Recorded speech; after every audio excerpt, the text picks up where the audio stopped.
Hi, good morning everyone. Today's session is going to be a company law mastery session. Okay. In this session, you will be learning all the sections of company law that come in the exam. You will be quoting the sections, the rules and the form numbers in the exam. So now I have prepared an entire company law mastery session. This is for all of y'all. I will take you all through. Even if you have zero knowledge of company law, this session is going to be extremely useful. This makes the difference between 50 and 60 marks exemptions. So you will be able to score in every single answer 1 to 2 marks. So no matter what you're doing, I would want you to stop, be with me for this short session. It would be approximately for 1.5 to 2 hours. But after the session, all of you all will write in the comment section that yes, we have been able to master the sections. So that's my objective and that's the goal. Now, first thing is, sir, is this the only company law marathon that you will be taking? So let me tell you. Today, we are going to take a company law exemption marathon. This session will teach you, make you memorize all the sections, and I will also touch upon the important aspects of company law. So the sections and the form numbers is something that you will master. Sir, what about the next company law session where you will take all the other topics as well? So remember, I have kept on 23rd to 25th a second set of company law marathon where I will be covering all the chapters in depth in a fast-paced manner for all of you all. Now, so this is the entire schedule. You can keep a note of it. This is all for the June attempt. Now, I have prepared the company law exemption guide from which I will be teaching today. Sir, we also want the exemption guide. Can you give it to us? So yes, this exemption guide, a list of the sections and the form numbers, the important thresholds, I am going to give to all of you all. So don't have to worry at all. I will tell you where I will be putting this particular PDF or the document for all of you all to download and study from. Now, I have created something called as a dream batch. A dream batch gives the access to the students to the paid lectures till the exam time. So you have to go ahead, join the dream batch. So even if I have taught you the sections, if you want to know any particular chapter, etc., if you want to know any particular chapter, etc., you can go ahead and study it from the dream batch without, these are unlimited views. You have to pay 99 rupees. That is a minimal cost that is there. The entire purpose is to give you lectures till the exam date and you clear. Okay. And also you will see the impeccable quality. Each and every moment is well edited and it doesn't even waste even 1 second of your entire time. So dream batch links I will share in the description of this video. You will get it. You have to go ahead, join it. The PDF also I will upload it in the dream batch only. Okay. Now the second part. So now after I've given you an introduction of when I'm going to take the other parts of company law marathon and where you will get the PDF from where I'm teaching. Now we begin to something which is important to all of you all. Now I understand during exam time you get scared. Sir, I don't know, I'm feeling less confident. Can you give me some tips, some hacks to clear the exam in a short time and something which is very useful to me? So yes, this is a particular tips that I will be giving you. So these tips are something to clear your company law paper with very good marks. Now the first hack. Okay, now before I get into the hacks, I just want all of you all to just put in the chat box if I'm audible, visible, and put your attendance by hitting the like button on the video as well. Okay, so I can see around 80 students, 90 students online. Just go ahead, click the like button also and put in your attendance. So I'm just waiting for that. Okay, nice. So now pay attention, a book and pen has to be with you. The first hack in company law. Okay. What is the first hack? That learn the sections very, very well.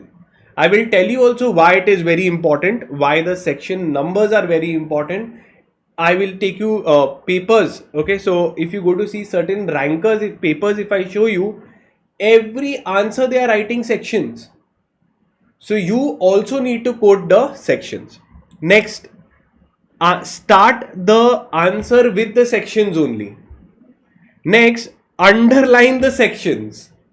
So this gives a very positive and strong impact on the examiner. So remember, this video is very important because I'm going to make you memorize the sections with which you will start every answer.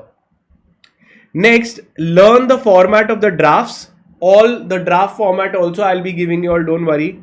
Okay, I learn to write situational questions also, a situation based case study, how to write, I will all show you in this particular thing. Also, you have to learn certain secretarial standards which you should quote in the exam. So very simple, 2 secretarial standards or 3 you can easily write: SS1, SS2 and SS3. SS1 is a secretarial standards for board meeting, SS2 is for general meeting and SS3 is for dividend.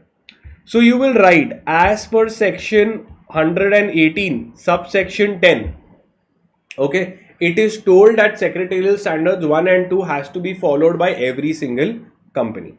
Next, what is hack number 2? Hack 2 is when you are studying towards the exam. Okay, I understand right now meetings and directors are very important. It scores, you get around 40 marks. Just one day before the exam you have to do meeting directors last, because obviously just before the exam 3-4 hours you allocated for meeting directors and then you go. Rest or other chapters are also there. These are the other heavyweight chapters which you should remember, which also come in the exam. If you start one day before the exam studying meeting directors, you will not be able to memorize all the other chapters well. So these are the other important chapters that you have to take a note.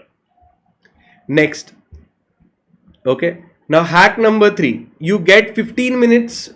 So read your answer paper correctly, 1, and also choose which options are better for you to write. So this 15 minutes becomes very important for your company law paper, which is very vast, and you have to immediately and strategically choose which answers you have to write, which will give you more marks. Now, hack number 4 is in company law, there are also sums that come. In the exemption guide and the JT scanners, both which I have given to you, I will put it up in the dream batch, the JT scanner as well as the exemption guide from which I will be teaching you all. The sums are also mentioned and all the sums which has come in the past years. So you have to take your calci with you, and the sums are extremely scoring provided you have already studied them and know what is the format and which type of sums come. Next, okay, hack number 5 is normally company law paper you will find it very difficult in the start. 15 marks will be difficult, but remember one thing, that 85 marks or 80 marks will be extremely simple. 20 marks is for those students who have studied everything in depth, which I'm sure you will also do, and nothing will come outside my lectures. You can go ahead and it has been tested time and again. Next, okay, now hack number 6, very simple. Say positive statements. Okay, that I love company law, I love the entire Companies Act 2013, I am going to master this section with Zubair sir, and I will get an exemption in the company law paper. So we will start on a positive note where you will put exemption in the chat box, because that is what we are going to target in company law paper as well.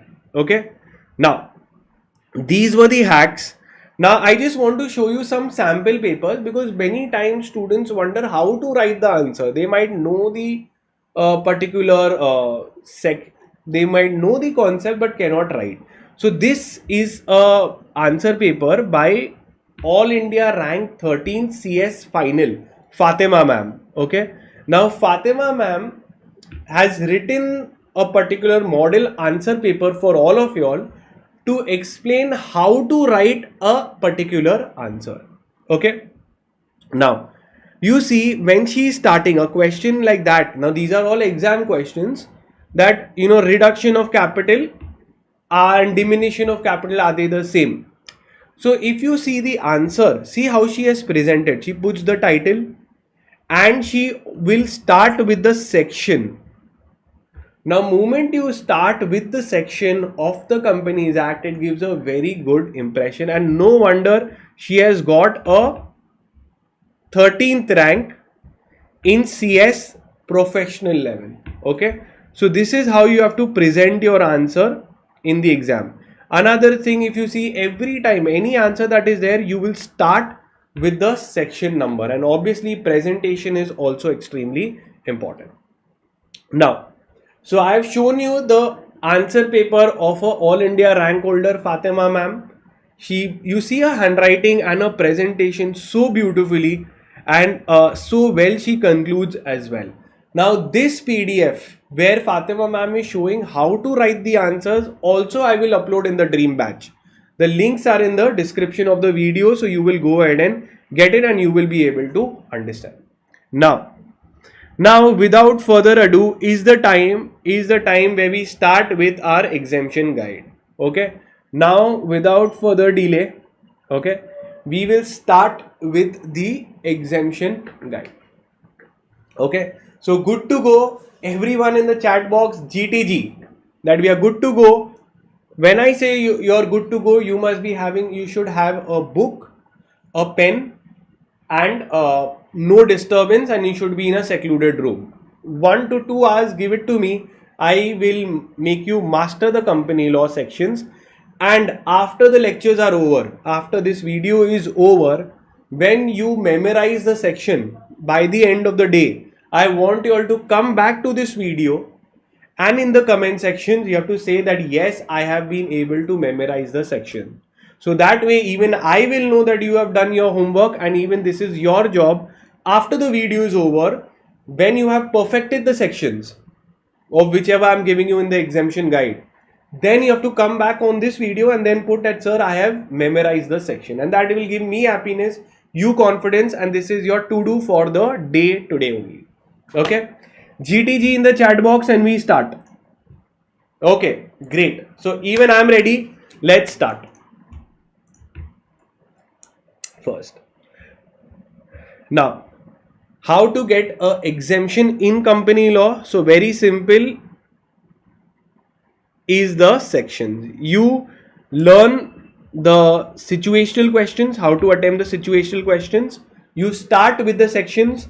In the sums also which are there, all are covered in the JT scanners and the exemption guide. And when they ask you drafts, all the three require you to quote the sections. Okay, so now let's begin. First of all, Companies Act 2013. Now this Companies Act was passed after the JJ Irani committee recommended a particular Companies Act to be passed. So Companies Act 2013 was passed with the recommendation of JJ Irani, who was a director of Tata's. Next, the company law contains approximately 470 sections. It contains 470 sections. Section number 1 of any act covers the title of the act. That means what is the name of the act, what this act will be called. So that's called as a short title. This act will be called as the Companies Act. So the company laws in India are governed by Companies Act 2013, mentioned in section 1 of the act. It extends to whole of India. Now, section number 2. I want all of you all to take your book and pen and write down the section numbers along with the names. As I finish, you should finish, and it should all be in sequence. Okay. Now, section is very, very important. Never are they going to ask you in exam that you write this. You have to quote it. So you quote proactively that if dividend topic comes, you will write. If debentures, any topic comes, you will quote it in the exam. So quote in exams. So for the next 10 minutes, what we will be doing, we will be learning the section 2 sub clauses also, subsections also. Okay, 10 minutes, I won't take much time. In 10 minutes, we will learn the subsections, and this is something which you will definitely 110% certainly quote it in the exam. Now, first important definition is section 6 subsection 2, which talks about associate company. Okay, now associate company means what? Very simple. If one company has a significant influence in another company, that is, if I own significant influence in another company, so how do I own significant influence? What is the threshold? So the answer is 20%. 20% of the total share capital or the business decision, if I have 20% of control in the other company, that company becomes my associate. Clear? So when a company has significant influence in the other company, I am controlling that other company. So that other company will be said to be my associate. Concept clear? Yes. Sir, what are the keywords? The keywords are significant influence, and then you define what is a significant influence. Means 20%, at least 20%, but not more than 50, because more than 50, if I am holding in that company will be called as my subsidiary. So it does not include subsidiary. So I can very well boil it down that I am holding 20% to 50%. It becomes my associate company, because more than 50 becomes a subsidiary. Okay, very good, very easy. What is the section number? Put it in the chat box now. How much you have to put? Section 2 subsection 6, as company, associate, short form. Okay, now we are going to see two different sections, section 2 subsection 11 and section 2 subsection 20. Sir, what is section 2 subsection 11 and section 2 subsection 20? This talks about body corporate. What is a body corporate? And this, can anyone tell me what is section 2 subsection 20? I want you all to put in the chat box. Let's see how many of you all know the definition of 2 subsection 20. I will ask you all also, and it is your job to answer. Let's see how many smart people we have in the this. Very good. So section 2 subsection 20 defines a company. A company means any entity registered under the Companies Act or any previous law is called as a company. Then what is a body corporate? What is a body corporate? So a body corporate ideally means a entity registered under any act. So an entity registered under any act is called as having separate legal existence. Having separate legal existence is called as a body corporate. So yes, even a company is a body corporate because it is registered under Companies Act, having separate legal existence. Even a foreign company is a body corporate because it is registered under a foreign act and having separate legal existence. Even a LLP is a body corporate, but a firm, it does not have separate legal existence, so it is not a body corporate. So beautifully explained, section 2 subsection 11. So here they have said it, they have given an inclusive definition. Okay, what it includes, what it doesn't exclude, they haven't explained the concept. 2 subsection 11 is saying that it includes a company incorporated outside India. So we saw that even foreign companies is the body corporate, but does not include cooperative society. Okay, because they have a separate act altogether. Okay, so they have specifically said that not cooperative society or any other body corporate, which they will specify. Clear? Simple, easy. Let's go ahead. Now again, section 2 subsection 13. Pay attention. In every company law paper, they have to ask about accounts and auditors. Every attempt, okay? But when they ask, you start that as per section 2 subsection 13 defines the books of account. Now, and in sometimes for 2 marks they've also asked, what do you mean by books of account? So let me think. Books of account, I'll tell you how you have to do. You have to go back into your past when you were a child, and you used to make, in the 12th standard you used to make accounts. So first I used to make a trading account, right? Trading, then down used to come P&L, and then used to come balance sheet. That's it, done. In trading account we used to have sales and purchases. Yes. Then below that we used to have profit and loss. Profit and loss is what? In money received, income and expenditure. Income and expenditure.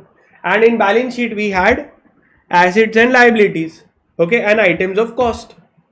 Done. Simple. This is books of account. Sir, very simple, beautifully explained. You deserve a like. Hit a like on the video if you haven't liked it yet, okay? Moving ahead. So after I finish, I will take a particular quiz also, and all of you will have to put in the chat box, okay? After I finish section 2. Next is section 2 subsection 16, charge. Now in company law, section 77 to 87 talks about charge. Sir, what is a charge? Charger, phone charger? Answer is no. Charge means control. When you mortgage your property, when you keep your property as security and get a loan, the creditor is said to have a charge or control over the property. Sir, movable or immovable property?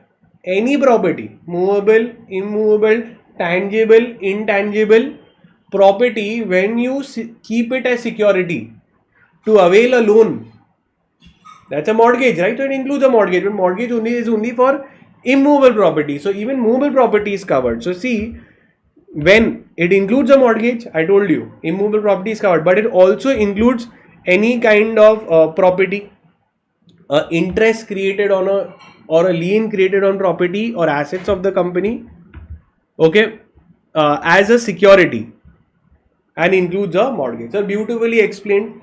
I can write and give you in every single exam, charges section will become, but you have to quote section 2 subsection 16.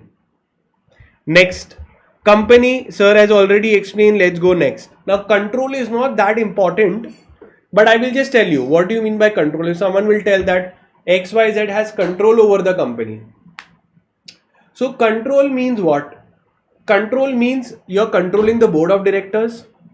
Second, you're pursuant to any agreement, share purchase agreement, shareholders agreement, loan agreement, the person has a control in the company, he has a big say in the company.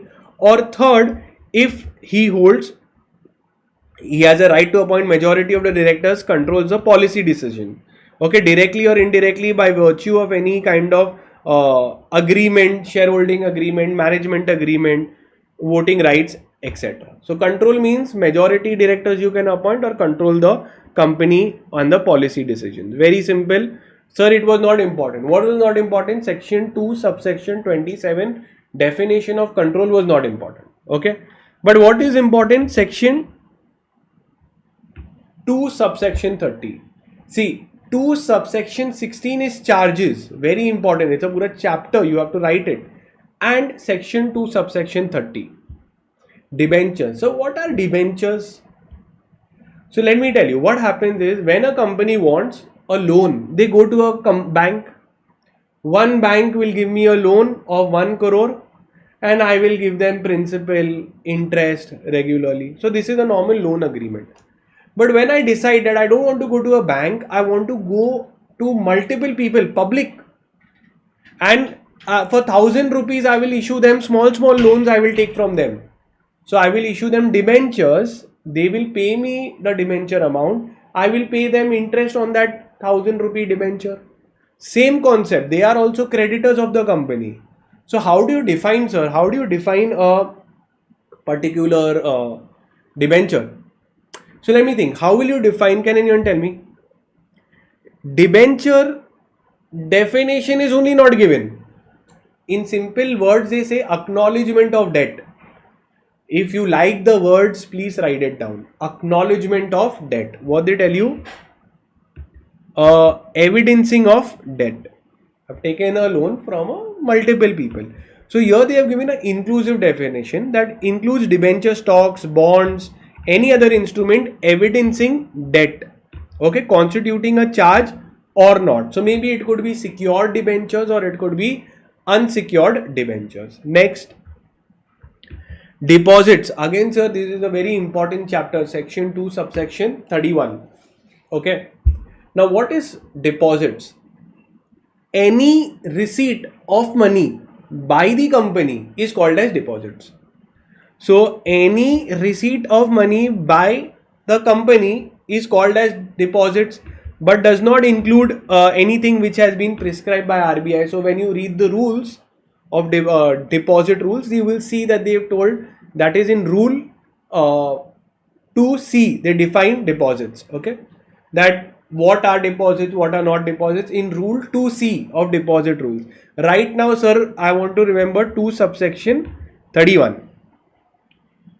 Any receipt of money by the company is called as deposit. Next, director. Director means appointed at the board, section 2 subsection 34. Dividend, sir, separate chapter is there on dividend, section 2 subsection 35. Then comes sir, what is dividend? Dividend definition is only not given. They have defined it to say that dividend includes interim dividend.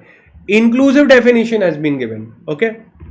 Now financial year, again 2 subsection 41 talks about financial year. Sir, calendar year or financial year?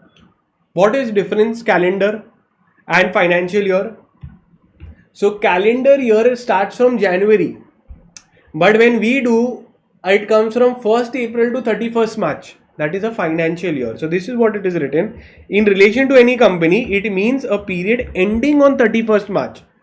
However, if there is a foreign company which follows a different financial year, then it is then we will permit it if an Indian company is holding that foreign company as a subsidiary and that foreign company is holding a separate calendar year is fine as long as they inform the ROC.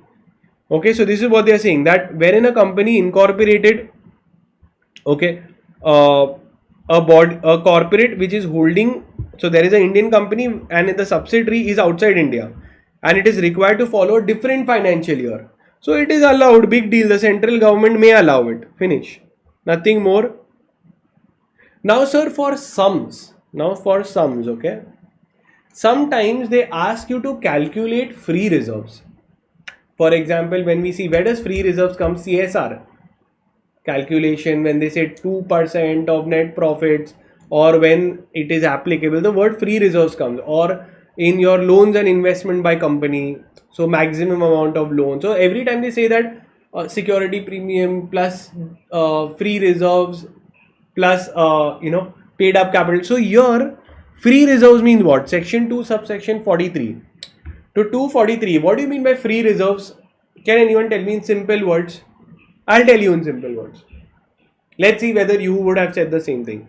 Free reserves means any reserves which are available to distribute as dividend. So it means any reserves which are available to distribute as dividend. Finish.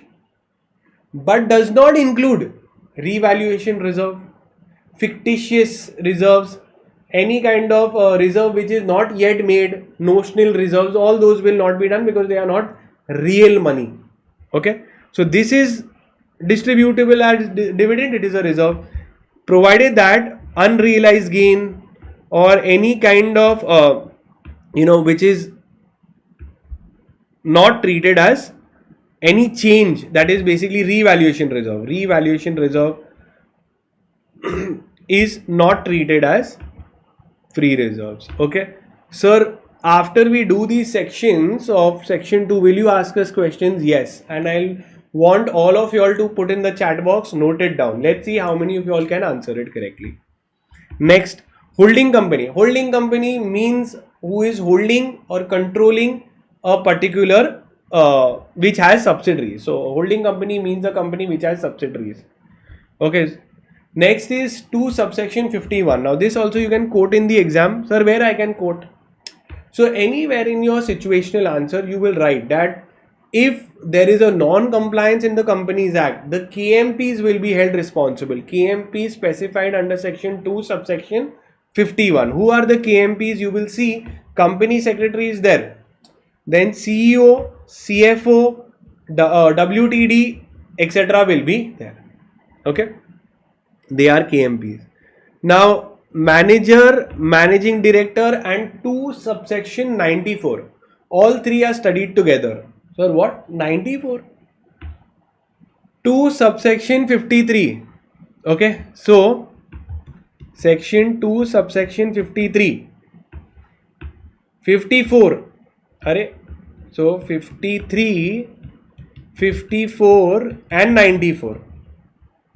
So here we are talking of manager, here we are talking of managing director, and can you even tell me what is this third one?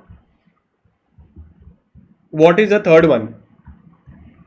So manager, whole time manager, MD and WTD, they always mention whole time director. Okay. So these are the sections. Now pay attention. Who is a manager? So a manager is a person who is working under the superintendent control and direction of BOD. Yes. So they are working under the superintendent's control and direction of the board of directors, and under them they are managing the entire company. So the substantially whole of the company, affairs of company, they are handling. Sir, what is managing director? So managing director is a director having managerial powers. Having managerial powers. So what powers did he have? Substantial powers of the whole affairs of the company. So when a director has this power, is called as a MD. And WTD is a person who is a director who devotes entire time to the company. So again, what are the key words under this? So under the superintendent's control and direction of the board, he controls the entire company. Your managing director is a director who has all of the control. So beautifully explained. Okay. Now we have a separate chapter also called as members. Members, we have a separate chapter, section 2 subsection 55. So who are members? In this only they have, in your module, if you open and you see this section, they have picked up, they give you different answer is same, question can be different. What question? What are the modes of acquiring membership? What is definition of member? Okay, how can one become a member of the company? All three have the answer here. So what is, who is member, and modes of acquiring membership in a company. So how I can become a member of the company? How? Let me think. I would either buy the shares of the company and I become the director. So in writing, who agrees in writing to become a member? So I'll agree in writing that I want to become a member. Finish. Second, or at the time I must have promoted a company and subscriber, I have subscribed to the MOA. So a subscriber to the MOA. And third, nowadays when you become a member, you digitally buy online demat account, you purchase, sell. So in the books of the depository, that is in a demat account, I am mentioned as a member, as a beneficial owner. Finish. This is section 2 subsection 55. Now net worth definition is also there. Sometimes they say net worth should be so much. So what is net worth? Now many students don't know what is the meaning of net worth only. Net worth means the aggregate of the paid up capital and the reserves out of profit, security premium and debit or credit balance of profit and loss account.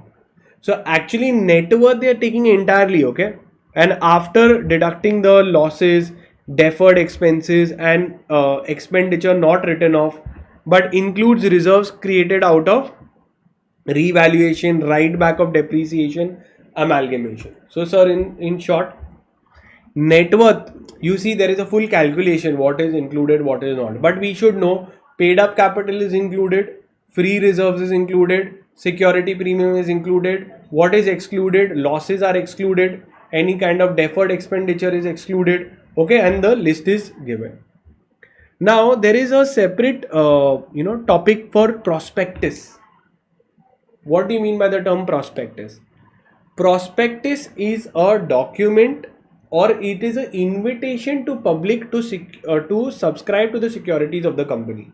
So first thing, it is any document by which we make a invitation to the public to subscribe to the securities of the body corporate. So when the company issues a prospectus, they expect people to sign it and pay the money for the shares. Clear? Very simple. And it includes red herring and shelf prospectus, which we will see what it is. Right now we are trying to memorize the section numbers. We are almost done, and I hope you are writing it down because I will take a test. Now section 2 subsection 71 talks about public company. What is a public company? So a public company which is not a private company. Finish. Not a private company. Finish. Okay. Now related party also definition they've given you. What do you mean by related party? So means related party means first thing they'll write relative, and the relative definition is under section 2 subsection 77. See here. Here they will give you 77, they will give you definition of relative, and 2 subsection 76 defines what is a related party. So relative is related party, but a company, a KMP, a firm, a public company, all of them are also related if we have common directors or we are group companies, etc. Now definition of small company. Now this has come multiple times in the exam and I believe everybody knows it. Section 2 subsection 85 defines a small company. Small company, you have to remember the thresholds: 4 crores and 40 lakh. 4 crores and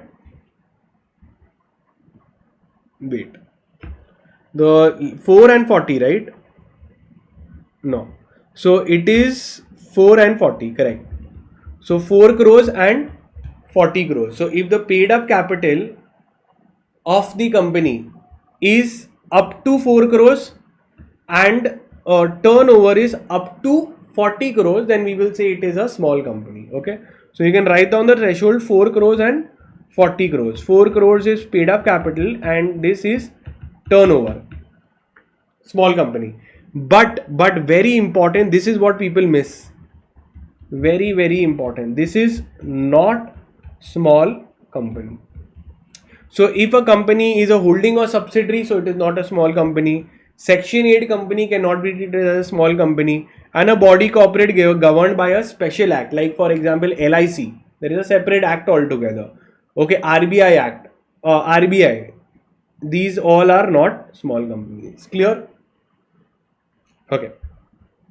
Next, let's go into the definition of subsidiary company. Subsidiary company means where the holding company is holding majority of the voting power, more than half. So even 50.1 is also makes you a subsidiary, or controls the board of directors. So you become a subsidiary. Sweat equity shares, beautiful concept, but you should know. Section 2 subsection 88. Sweat equity means what? Pay attention, I will explain it in a way that you will never forget it. Okay, this is read with section 54 of the Companies Act, sweat equity. Now here we have a company and here we have an employee. Now what the company is doing? The company is issuing equity shares. So what are they issuing? They issue equity shares to the employee.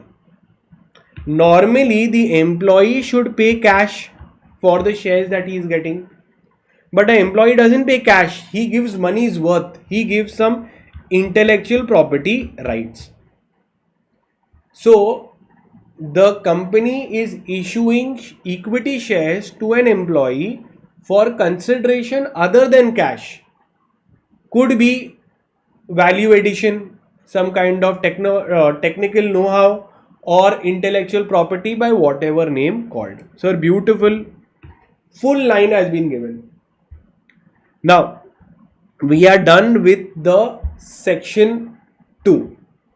Now comes a time for your test.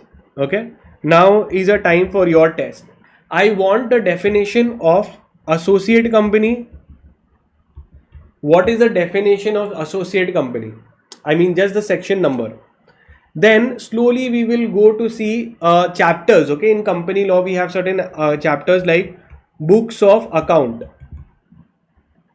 What is associate company? What is books of account? And when you see C comes charges. Then from D comes deposits. First comes debentures, then comes deposits. In company law, then we have charges, we are done. Then which another important definition comes, which is also chapter name. Very good. All of you are writing perfectly. This is done. Section 2, subsection 6 is done. Accounts chapter. Who is books of accounts, which I told you when we make. Very good. Section 2 what is books of account definition? Okay. Very good. Section 2 subsection 13 is books of accounts. Now I want the next one. Even there is a chapter called as members. Okay. Members also we need. Now next I am saying charges. What is the definition of charges? Section number for charges. Quickly. I'm going in order. So first everyone will put off charges. Once I've written charges, then the next one you will tell me. Very good. Section 2 subsection 16 is for charges. Now charges is done. Now you all will write for debentures. What is the section number for debentures? Okay, quickly. And this all is something which will short come in your exam. Okay, very good. You all have started writing the next also. Section 2 subsection. No, you all, I need for debentures. Very good, very good. For debentures, I want in order. So first I will write for debentures, then I will go here. Section 2 subsection 30 is for debentures. Very good.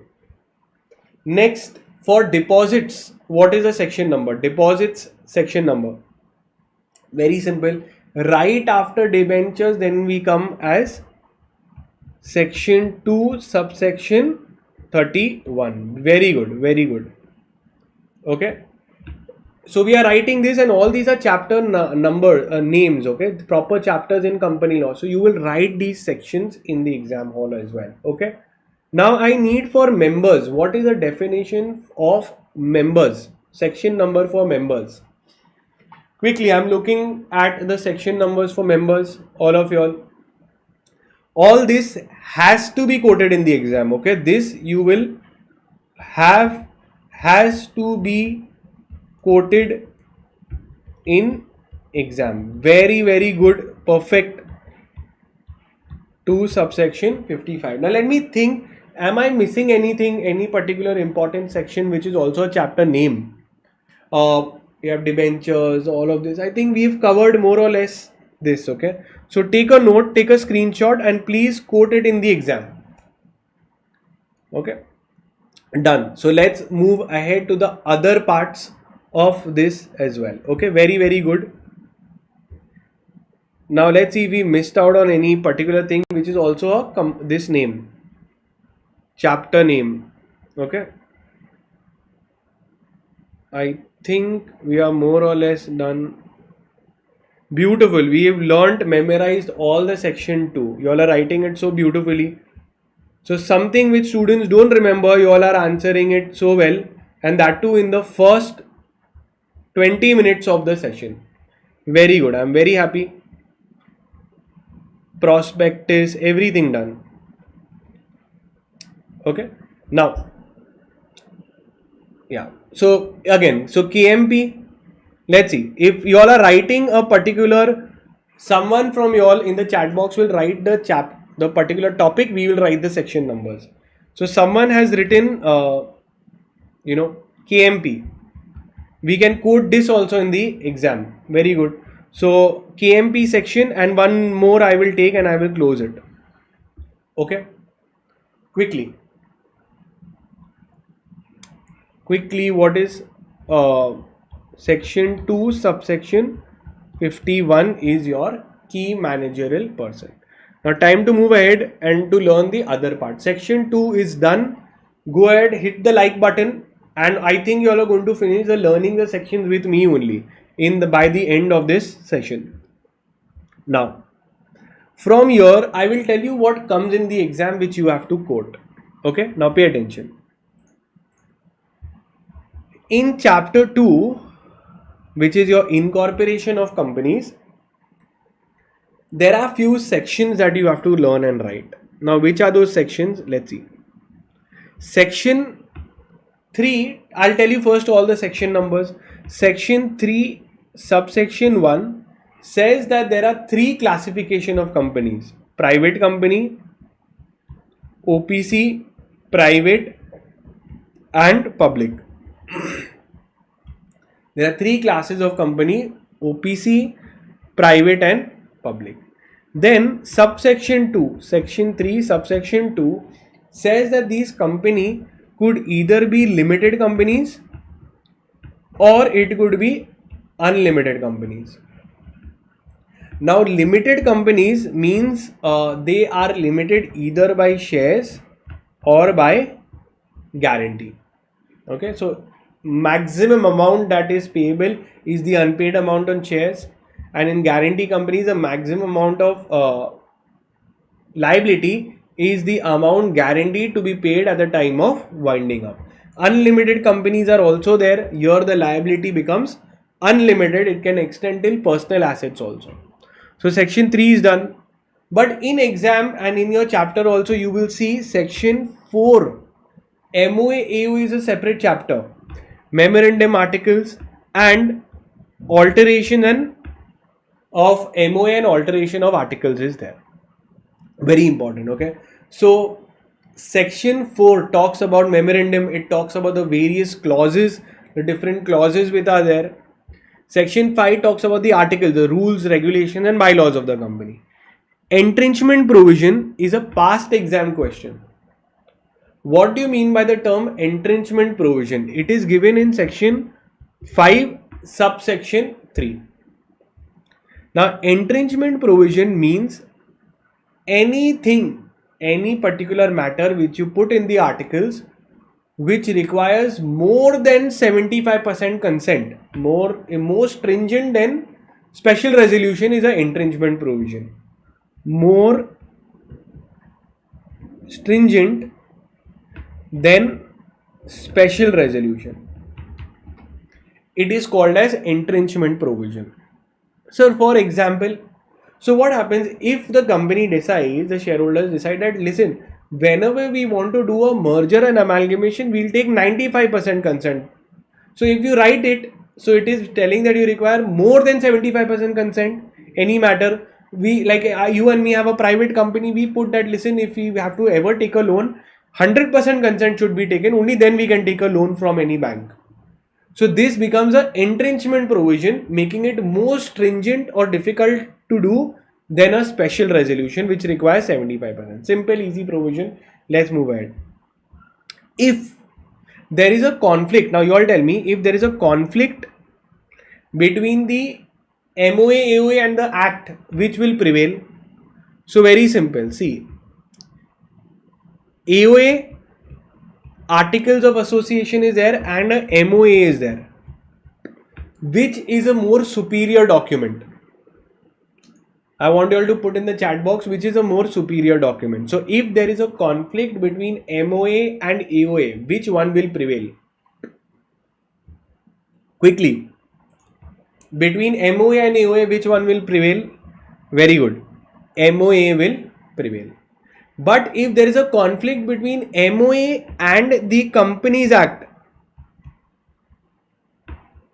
2013, which will prevail? So the Companies Act will prevail. This, where it has been given, if you read in your section number 6, they are saying the Act overrides, is superior. to the MOA and AOA. Which section? Section number 6. Commencement of business. Okay. Now what is commencement of business? Tell me one thing. Does every single company have to give a declaration for commencement of business? Yes or no? Does every single company have to give a commencement of business declaration? Should the directors give a declaration that yes, we are, the subscribers have taken the shares and all of this, and only then they can commence? Private company also, yes or no? All companies have to give a declaration before commencing the business, yes or no? Very good. Most of you all are correct. Everyone is saying yes. So before commencing, who gives a declaration? So a declaration for commencement of business has to be done by the directors of the company within how many days? Quickly. Beautiful. Priyan, extremely good. Even the form number has been given, okay? 20A. Commencement of business form. Now you tell me, within how many days should we do this declaration by the directors? Perfect. 180 days.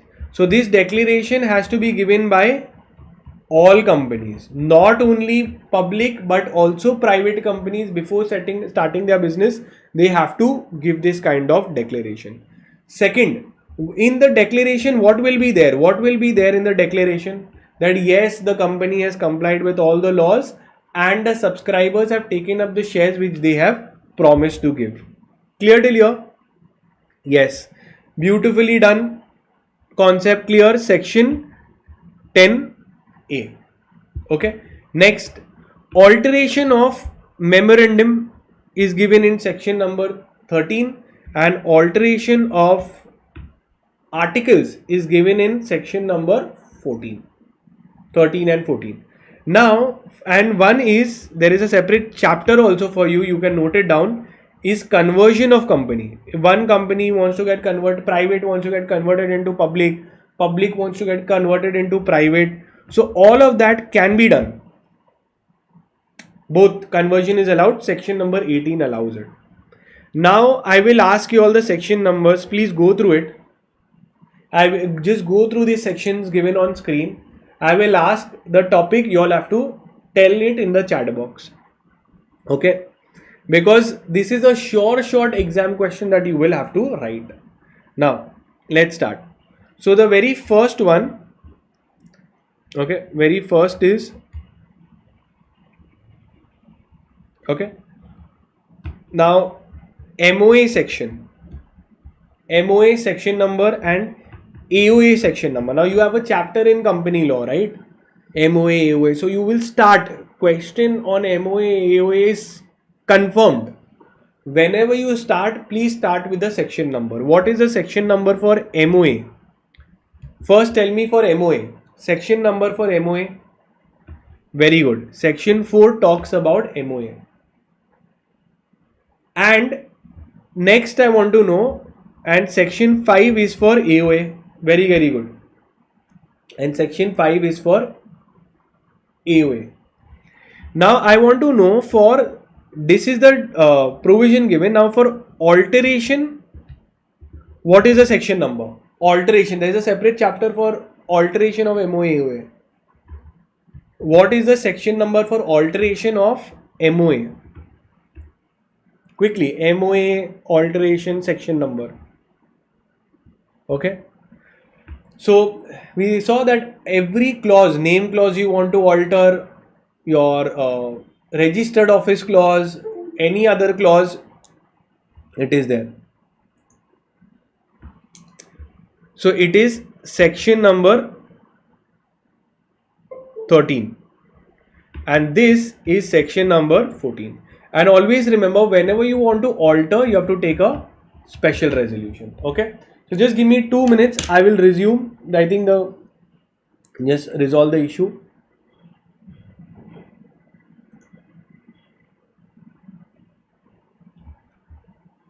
Perfect. Okay. And conversion of company.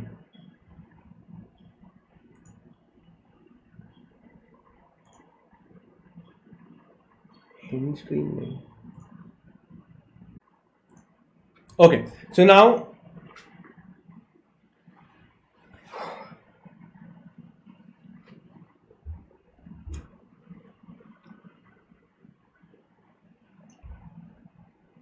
okay, so just please confirm if I'm audible and visible to you all.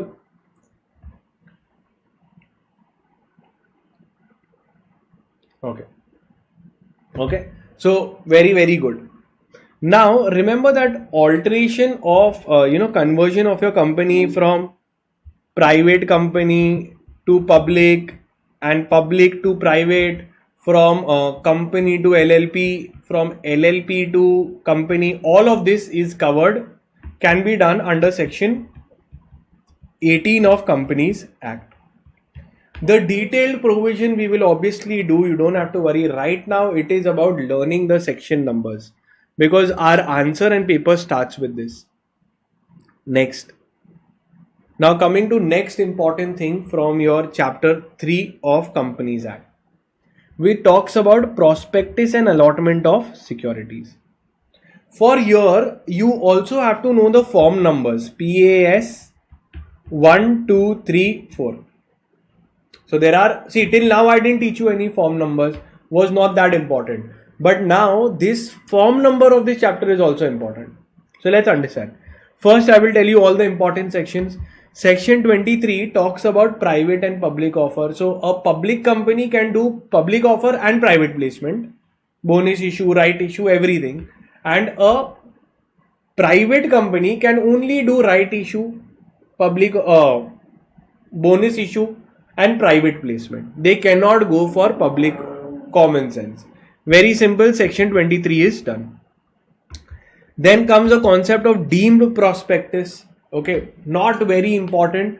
Deemed prospectus, section 25. So what is a deemed prospectus in short? Can you tell me?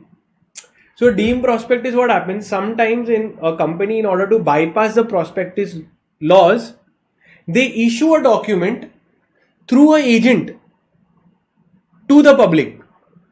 So it comes, so that when the agent issues the prospectus so that the public subscribes, that is also called as a deemed prospectus. So when the company allots the shares to someone and that person does a issue to the public, so this will also be called as a deemed prospectus. Not important. Now, matters to be stated in the prospectus. So they will tell you all the material facts has to be done. There has to be no material omission. Section 26 is of prospectus. Now coming to the important thing which you have to remember, section 27 is variation in the terms of prospectus. Now remember that whenever you want to, now pay attention to this, it is important. Section 27. I'll ask you also one form number also will get hit. So first thing is, whenever the company has raised money, so what they have done, they have raised money from public. They've taken money from public, one. Second, we want to change the terms of the prospectus. We want to vary, change terms of prospectus, and the money that we have raised is unutilized. Okay, we have unutilized money left with us. So then they say that, listen, if you want to do it, then you can do, not an issue, take a special resolution. That is fine. Second, give a exit opportunity. Like those who are not agreeing to this change and they have given the money, you have to refund the money to them. That's called as an exit opportunity. They can take the money and exit the company. One. And a form has to be given. Now what is the form number? Let's see. Can anyone tell me what is the form number for varying the terms of the prospectus? All the form numbers we have to know. Okay, for PAS, prospectus and allotment. So an advertisement will be done providing the details of the notice of special resolution varying the terms of the objects of the prospectus, it will be in PAS 1. So it is a variation in prospectus. When you're doing, you have to make a advertisement. Concept clear? PAS 1. This we all doing of section 27 only. Up till now there was not important, we just generic in this. Okay, so 27 I will ask you, because form number also gets hit. Second, in the definition of prospectus, chaliye, now prospectus we are doing, I want the definition of prospectus is in which section? Section 2. What section number defines prospectus? Now all of you all have to put the section number in the chat box for prospectus. Quickly in the chat box. Okay. Waiting in the chat box, reading your comments. Very, very good. Mohammed, Akshaya, Mariam, perfect. Jenny, Soumya, Sailesh, Sindhu, extremely good. Very, very good. Section 2, subsection 70 defines prospectus. And when you go to see the term of the definition of prospectus, they say that it is an invitation to the public to subscribe to the securities of the company, and it includes shelf prospectus and red herring prospectus. Sir, what is given in shelf and red herring? Here it is. So shelf prospectus is section 231 and red herring prospectus is in section 32. Okay, very good. Now pay attention that shelf prospectus is a prospectus for multiple issue. Now we are trying to understand this is the meaning. Sir, what do you mean by shelf prospectus? So shelf prospectus is a prospectus for multiple issues. It's a prospectus for multiple issues. So when a company wants within 1 year, they want to make multiple issues, then every time filing prospectus with ROC, then ROC giving me approval, it is a lengthy process. So I will file a shelf prospectus. I'll say keep this prospectus. This prospectus gives you a validity of 1 year within which you can make multiple issues. Simple. Now every time I go to public, I don't require approval of ROC. I just have to intimate them in PAS 2, that is a information memorandum. I have to give an information memorandum. This is read with section 31. Okay, you have to give a shelf prospectus information memorandum. Sir, what? One more time I'll repeat, pay attention. Multiple issues when I want to make, I will file shelf prospectus. So it helps me, it gives me a validity period of 1 year. Within 1 year I can go for multiple issues. Second, I will go for multiple issues, but every time I go for issue, I have to file a shelf prospectus, which is just, I have to file a information memorandum. Concept clear? So your form number 2 is also done. PAS 2 is also beautifully done. Now, red herring prospectus. Sir, what do you mean by red herring prospectus? So section 2 subsection 32, I think you must be knowing a red herring prospectus. I'll tell you also, the concept was actually made by a red herring company. The origin names comes from there. What they did is, instead of price, they put price band. Instead of price of the share, they give a price band. They don't give you any other details. They tell people to bid between a range, and after they get the bidding process, they fix the price. So this is called as red herring prospectus, which does not mention the price but only a price band. Even the quantum of issue is not given. People start bidding on basis of the price band, and then the final price is decided. So a red herring prospectus fixes the price on basis of market demand. Okay, without complete details. Very good, Priyan. Okay, so this is sorted. Now coming to if I make a misstatement in prospectus, criminal and civil liability, section 34, 35 and 42 is very, very important. You will have to learn this in depth, I will tell you the highlights also of this particular thing. It is private placement. First, for private placement, there are three forms. For private placement, there are three forms. Okay. Here, whenever we are making a issue, we will first, in PAS3, it will be a return of allotment. Return means the details. Details of allotment is in PAS3. To whom I am giving, what are the details, at what price I have given, etc. 4. Now pay attention. What is 4? Is a private placement offer letter. Okay, so this is a letter of offer for private placement. See, when I am going to privately place, I will give a letter, letter of offer, that this is the price, that, and a register for letter. This is maintained in PAS 5. So a register for private placements is held in PAS 5. Chaliye.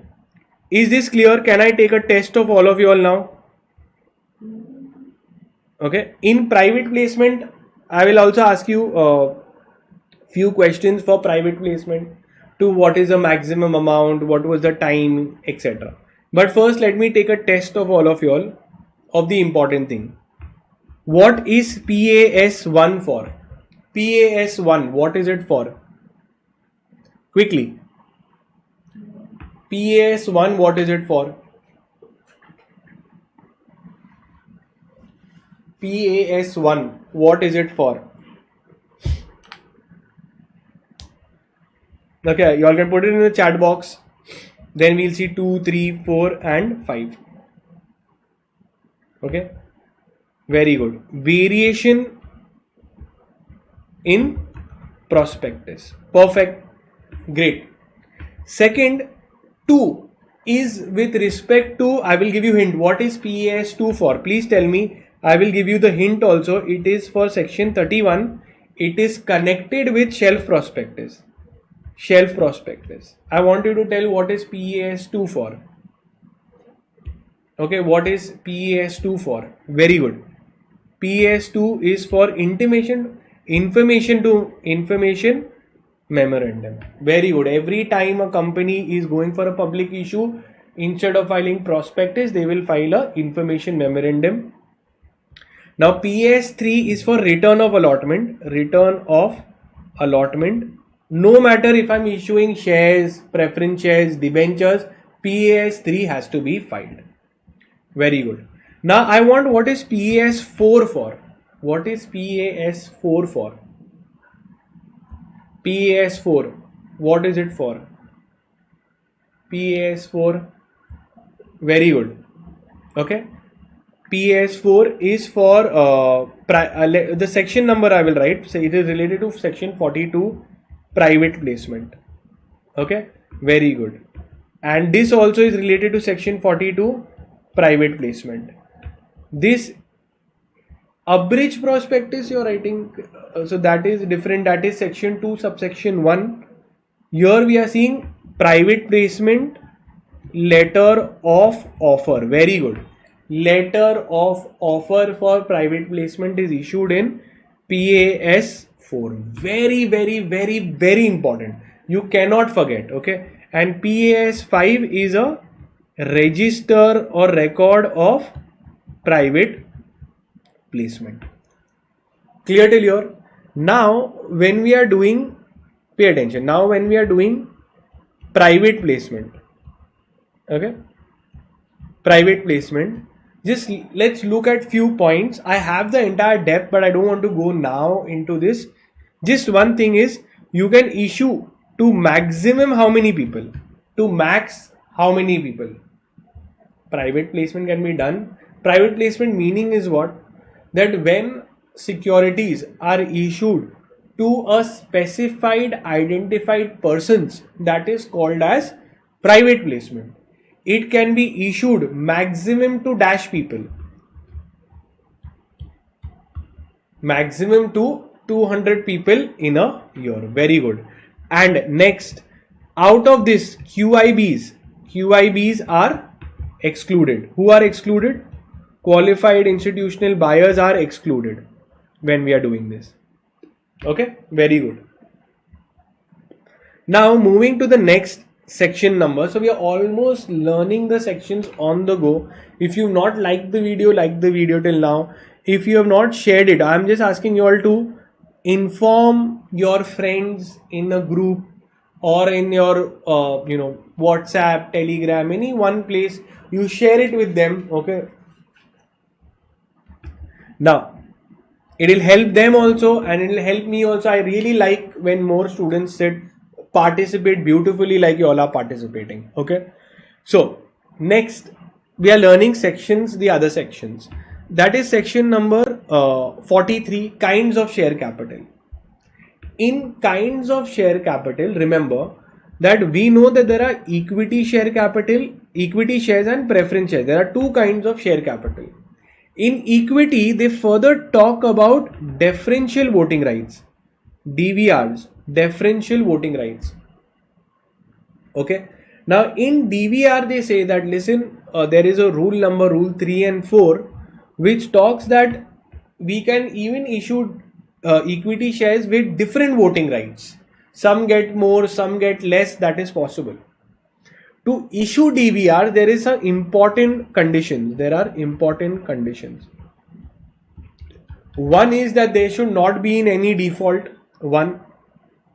Second, they've given the maximum amount also. Now, can anyone tell me what is the max DVRs that can be done and which resolution is required?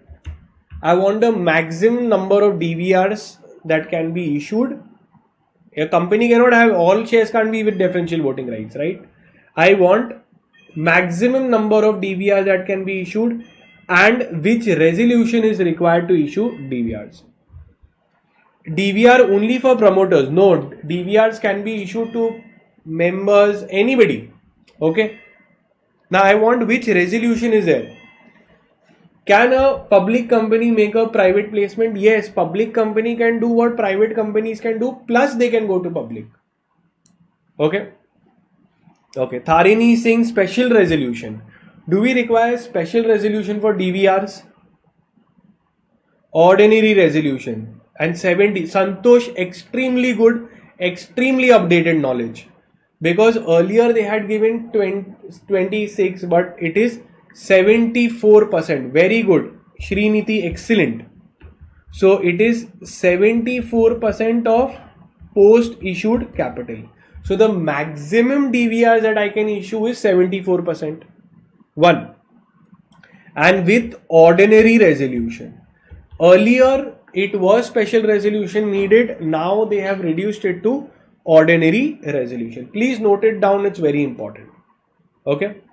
Yes, obviously it is for old and new syllabus students as well. Okay. Company law is same.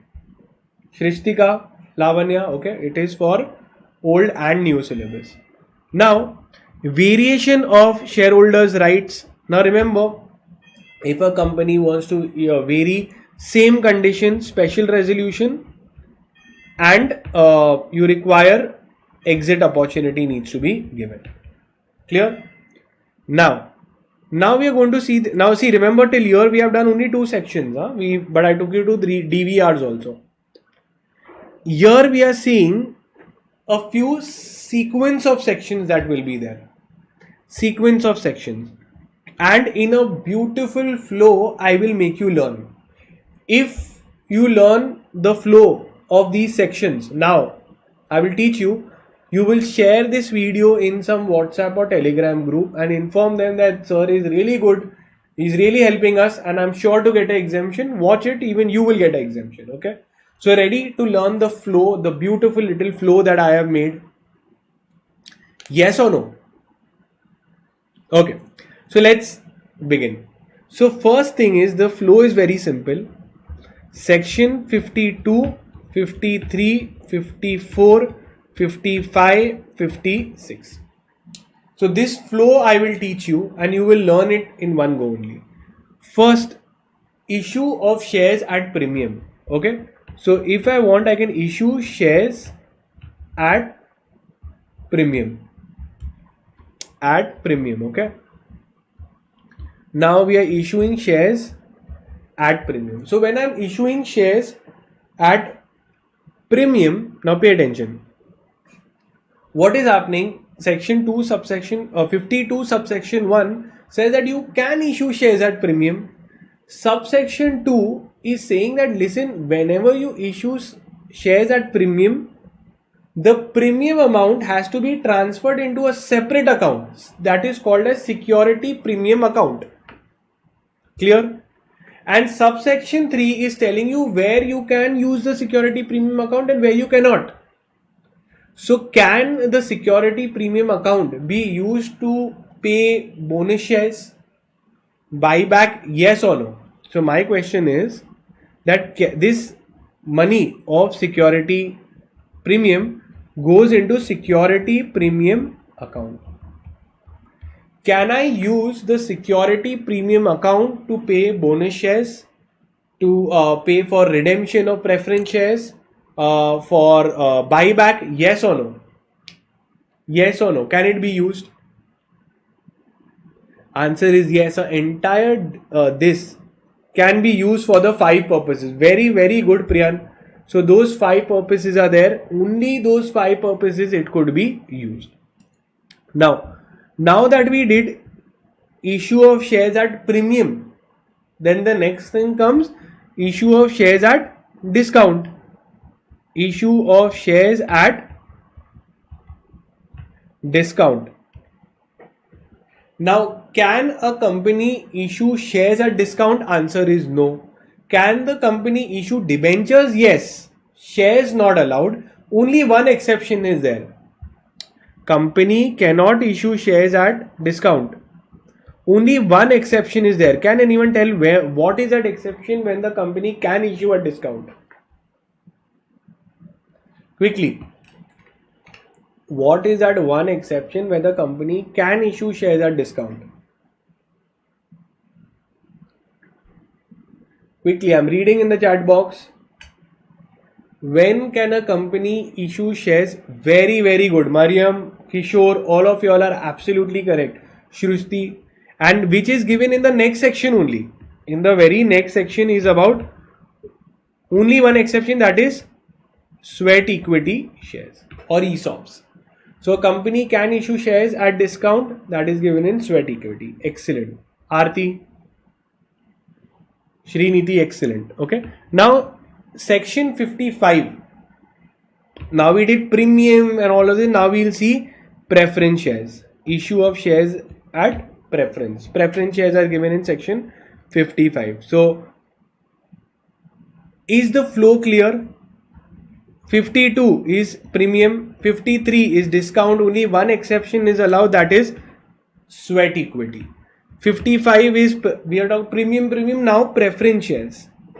Section 56 talks about transfer and transmission of shares. Now remember this, you can quote, you have a separate chapter or a topic, subtopic, transfer and transmission. Transfer means what? Transfer of shares means change in ownership of shares, okay, by the consent of the owner. Whereas as transmission, it is a transfer of ownership of shares by operation of law, by death, insolvency, etc., liquidation. Then this will be done. Transmission means someone is dead and his shares are going to legal heirs. So transfer transmission section is section 56. Now in this transfer form, when we want to make a physical transfer, okay, when we wanted to make a physical transfer of shares, there is a share transfer form. Can anyone put in the chat box what is the share transfer form? Which is the share transfer form? I want you all to put in the chat box what is the share transfer form. Quickly, share transfer form. Excellent. Mariam, excellent. Akshaya, perfect. That is SH4. Very, very good. In section 56, that is SH4, when you go to see, they tell that listen, SH4 has to be issued within how much time? So if it is allotment of shares, Okay, on subscribers, allotment if it is for subscribers, or if it is for transfer, allotment to subscribers will be in how much months? SH4 has to be issued. Okay, the share certificates has to be issued within how much time? Quickly. For allotment, excellent, 60 days. Priyan, fastest finger first, very good. Sindhu, great. If it is for transfer and transmission, okay, transfer and transmission, then it will be within 1 month. And if it is for debentures, in how much time? Debentures, it will be issued within how much time? Very good, very good. Be within 6 months. Clear? Now next is refusal, and all of this is there. Now we come to some important sections, which is section 61, 62, 61, 62, bonus shares, right issue. All of this is important, and all of this is buyback. Okay. So 61 is about alteration of share capital. There's an important chapter, you have to learn this, okay? Alteration of share capital. That whenever the company by ordinary resolution can alter their share capital, by they can increase the share capital, they can subdivide, consolidate, okay? Then there is diminish the share capital which have not been taken up, stock into shares, shares into stock. Now I want you all to tell me that 61 which is there, that is alteration of share capital. Okay, this, which form number is there? Which form number we have to file with ROC to inform the ROC, listen, we have taken an ordinary resolution, you please move ahead. Can you all tell me in the chat box? Form number for alteration of share capital. Form number. Perfect. Akshaya, extremely good. SH7. Okay, so it is SH7. Jency, Sailesh. No, Sailesh, you said SH5. Put it SH7. SH7, Shriniti. Excellent. So that is for alteration of share capital. Ordinary resolution. Great. Now coming to section 62.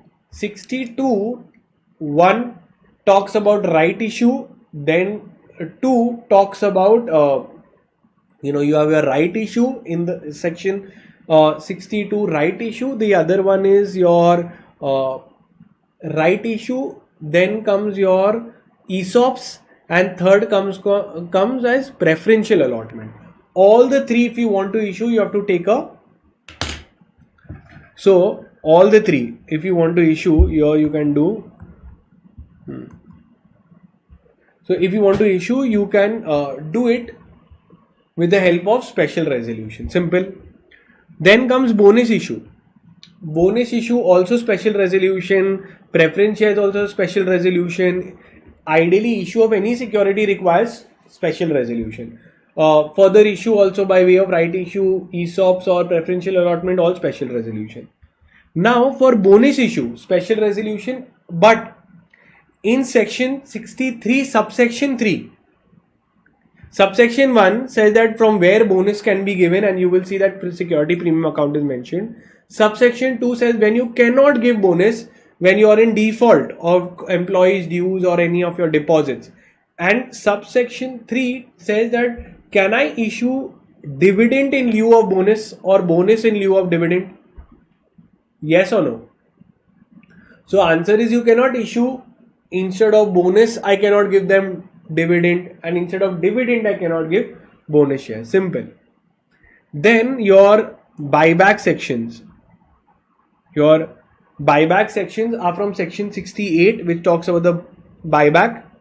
Then certain amount has to be transferred to security premium account, section 69. Prohibition of buyback is in 70 and debentures is in 71. Clear? So all these sections you have to remember. 68 to 70 is buyback and 71 is debentures. So let's take a small test for all of you all to see. Okay, so this was the one of the biggest parts, I could say. To remember this is, very this, but let's see. How much can you remember? My pen. Okay. So first thing is your buyback section 68 to 70 and debentures is your section 71. Now we are going into the topic of deposits. Now deposits is given in section 73 to 76. Your prohibition of acceptance of deposit is in section 73. So if a company wants to raise money from in the way of deposits, they have to follow with section 73, and in 73 they give you various conditions. But one thing you have to keep in mind, that for private company there is lot of exemptions given in section 73. So if you open section 73, you will see that company can raise deposits from public. Only a eligible company can raise money from public. Clear? So a private company can also raise money, but only from its members. This is section 73. 74 says that this is before the commencement of the act which is there, and damages for fraud is here. That if any deposits were issued with the intention to commit fraud, the person who are in control will be held liable. That is section 75. From this entire thing, section 73 is important and section 76. 76 gives you the general conditions to open a deposit repayment reserve or to issue the deposit circular. Okay, DPT 1, 2, 3, 4 you have to remember. DPT 1 is your deposit inviting circular.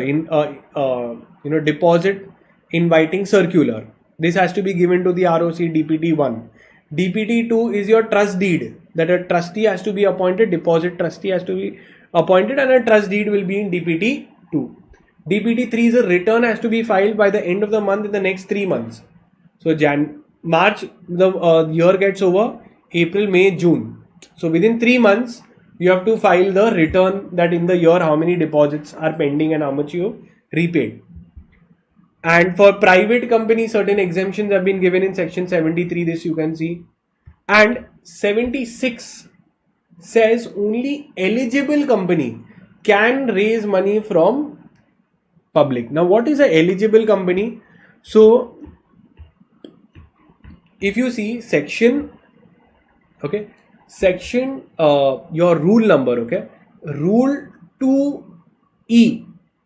So we have your rule, let's see if I can write.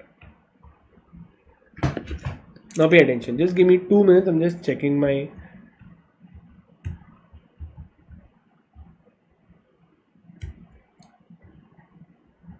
okay. So I could have written. Got it. Okay, now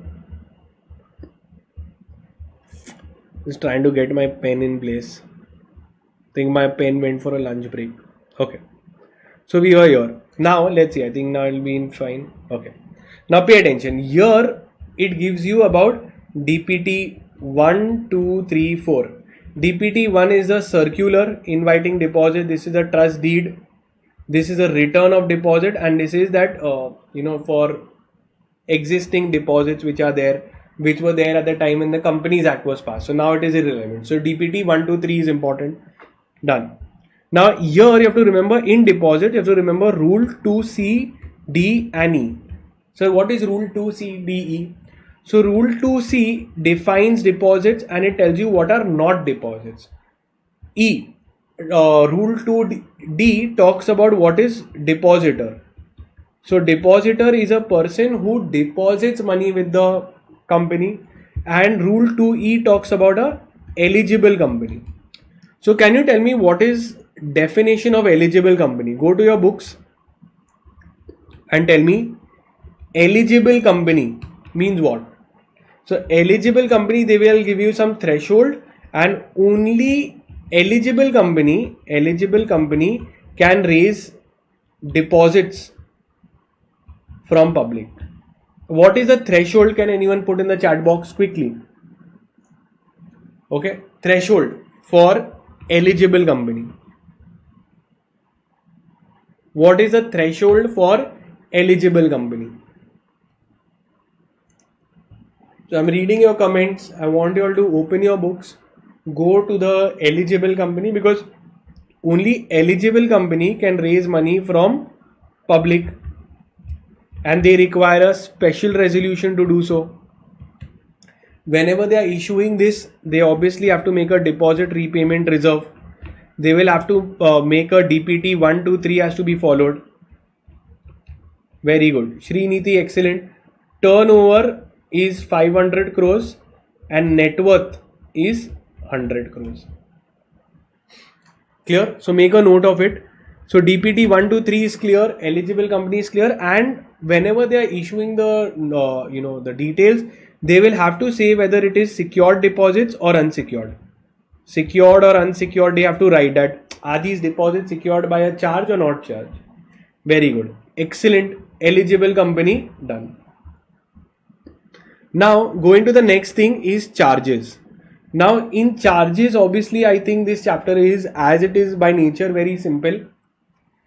So you must be knowing the charge form numbers also, but the important sections you should know. Section 77, you would know, it's a basic starting section only. Section 77. Then section 78, that if the charge holder, if the company is not registering the charge holder can go and register the charge in 78. 82 says satisfaction of charge. What do you mean by satisfaction of charge? That once the company has repaid the entire loan amount, it will inform the particular ROC that, listen, I have paid off everything, I have paid off my entire money, and it will be done.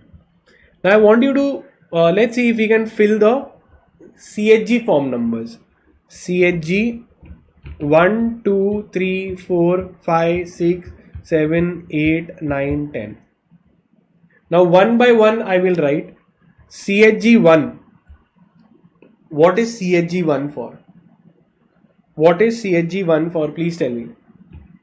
So CHG 1, okay, is a form for creation or modification of charge. So whenever you want to create a charge or you want to modify a charge, you will file CHG 1. Now, when you file CHG 1, ROC will issue you a certificate that, listen, your charge has been registered. A certificate of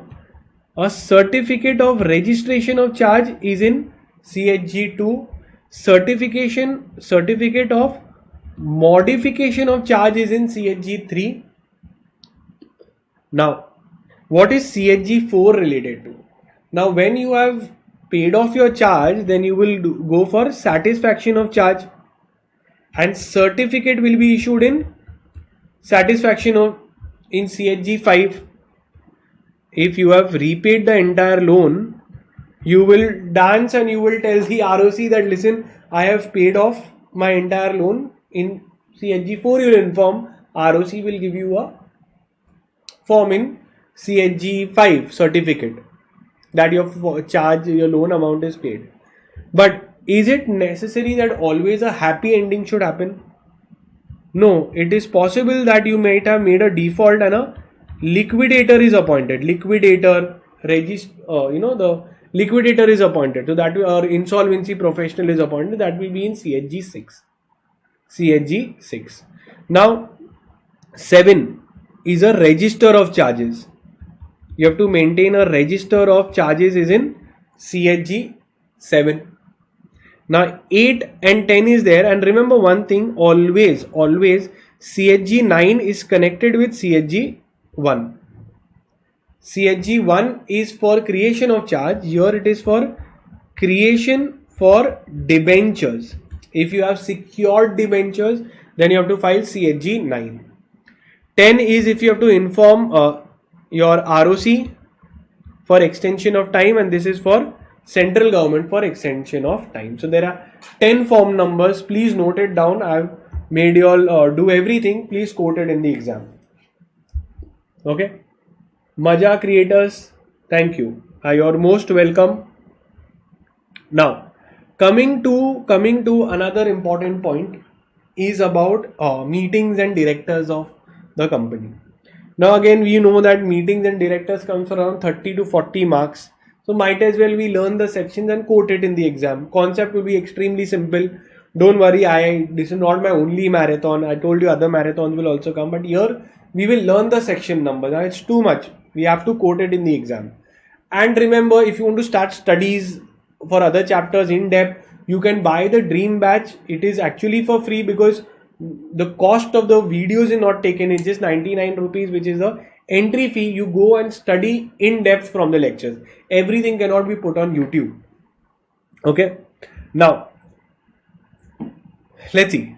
Now we're doing the for management and administration and the form numbers. Okay. Now we will do for MGT forms for your this is meetings. Very important. So take a halt, take a breather, drink water. We will start with CHG forms. Okay, after this CHG forms, not CHG, MGT forms. Okay, I already will just have a water break and come. Okay, and then we'll start with this. Okay, so we take a 15-minute break, then we will start with the meetings and directors section learning. Okay, so we are almost done with more than half. Now meetings and directors section we will learn, and then we will come back. We'll take a 10-minute or 15-minute breather and we will come. So we return back on 1:35,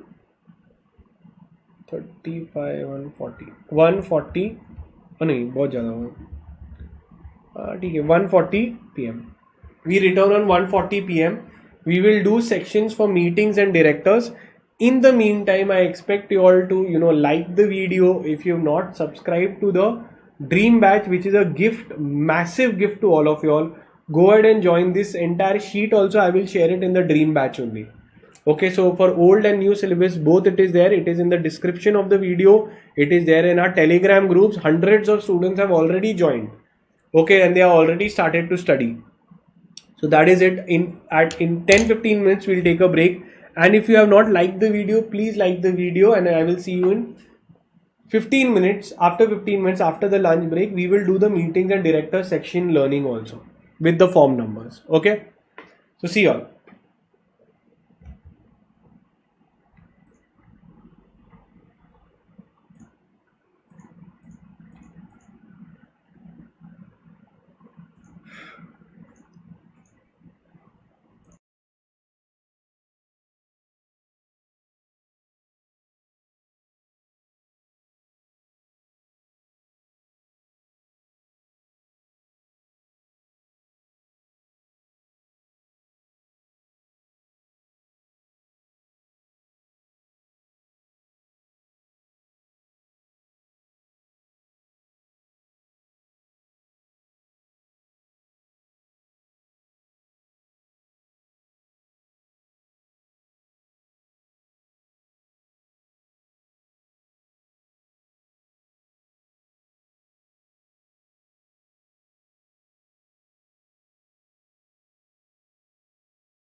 Hi guys, am I audible to you all? Just put in the chat box. We will complete it in the next 20 to 30 minutes. This entire balance part of the sections will also be done. Am I audible? Yes or no? Hadia, Ismail? Just waiting for you all to comment. Jenny, great. Okay, so again, I will be doing the sections for the meetings, directors and dividends and all the other chapters also, and I expect you all to just revert in the chat box and I will do. Okay, Vidya, great.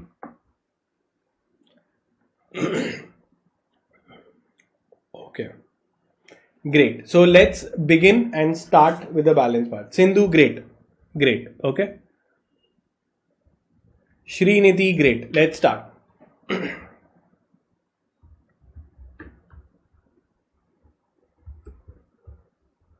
Okay.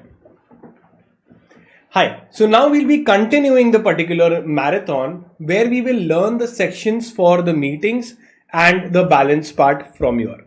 Now the very first, the chapter number in company law with respect to meeting is James Bond.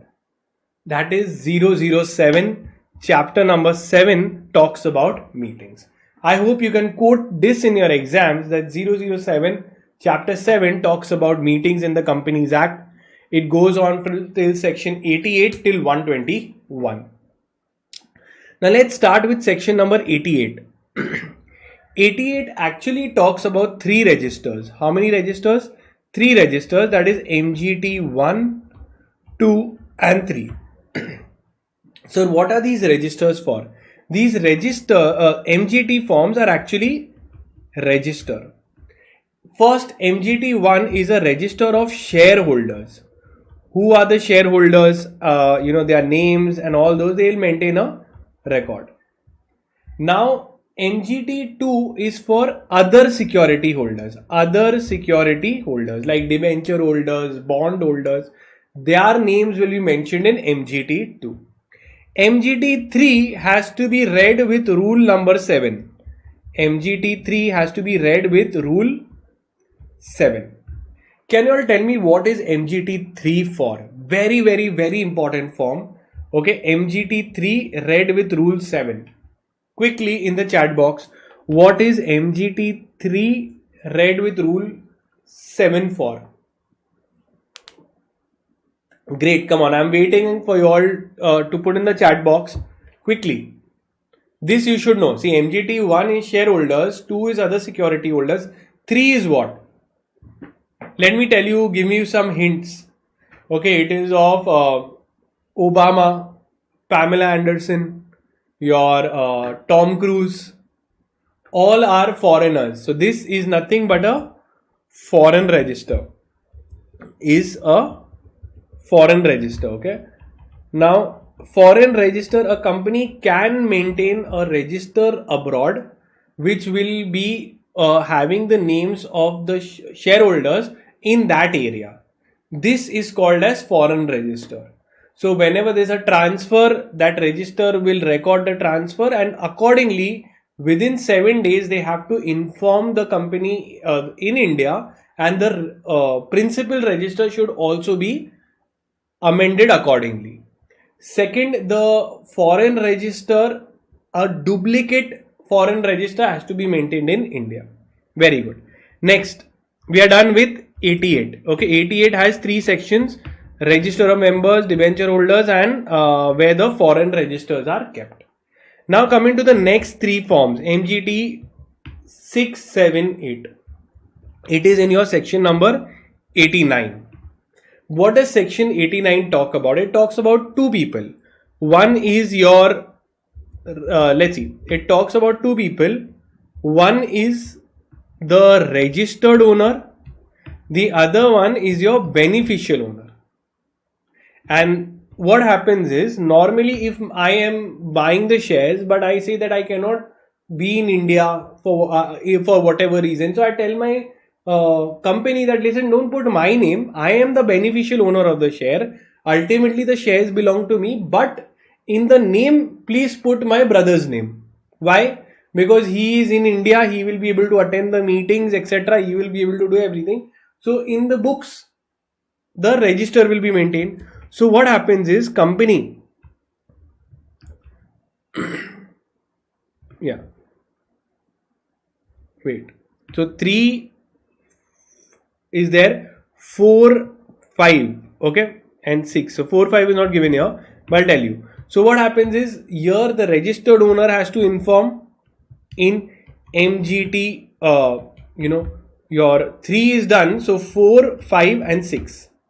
In 4, the beneficial owner will explain that listen, my name is there, but I am the beneficial owner, but I'm not the registered owner. The registered owner will also explain 4 and 5 is for that. And when they inform, then the company will inform the ROC in MGT 6. Okay. So you can see 4, 5, 6 is sequentially connected. Now, coming to something called as significant beneficial owner. Significant beneficial owner. For here, this was like a newer concept. That is why you have forms which are called as BEN forms, beneficial interest forms. Okay. So let's see. Declaration by registered owner. Very good. Now we are seeing the BEN forms. What is there? BEN forms. First, let's understand what are the BEN forms. It is about significant beneficial owner. First, how does it work? Let me explain. Now, which we are doing, it is a very important concept of significant beneficial owner. Concept also, I will tell you in short, it is a baby concept, supremely easy concept, but very important from exam point of view. So at least the section number we should know. Section 90 talks of SBO. Now, who is a significant beneficial owner? So significant beneficial owner is a natural person. He is a natural person, means a person who is holding shares up till what value? Who is holding significant ownership? He has significant ownership in the company. Now, when I say significant ownership means what is the threshold? What is how much percentage? Put in the chat box. How much percentage does a person have to hold to be a SBO? So you all can put in the chat box. Till that I'll explain the concept. So when a natural person is holding certain shares through a web of companies, through certain artificial companies, so this significant owner has to say that listen, I ultimately hold these shares. Very good. 10% or more. In the Companies Act, when you read, it is written 25% or any other percentage as may be mentioned, and then they mention 10%. 10% of voting rights, okay, shares or control, or he has right of dividend, 10% dividend, then that person will be called as SBO. Now when this SBO is there, okay, this person is a SBO. Now the question comes that listen, I am holding 10%. So let me draw the structure. If this is me, I am holding shares in company A. I am holding 100% shares of company A. So am I a significant beneficial owner? Yes or no? Am I a significant beneficial owner in this company? Yes or no? Am I a significant beneficial owner if I am holding 100% shares of company A? Okay, just hypothetically. Am I a SBO? I will catch you. You see, very important, 100% surely coming in the exam. Okay, the concept. I will explain the concept also very beautifully to you. Am I a SBO in this case? Yes or no?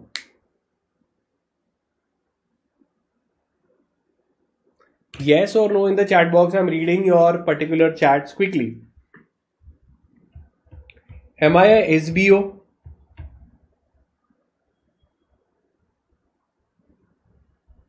Okay. So Vinita is saying yes. Okay, because you are saying that I am holding more than 10%, right? 10% voting rights, control. Extremely good. And Hadia is saying no. Okay. But the answer is, am I a significant beneficial owner? Answer is no. Sir, what are you saying? Why not? Because here you're having direct ownership. Direct ownership is not covered. Here we want to know that behind the layers of company, who is the natural individual person. So therefore, what happens is, this is a direct ownership. Why you need to give a separate form? We obviously know that the shares are there. Your SBO concept is for whom? Pay attention. This is a natural person. He is having indirect ownership in the company. Let's say this is the company A. He is having indirect ownership. He has shares in company X. Then the company X is having shares in company Y.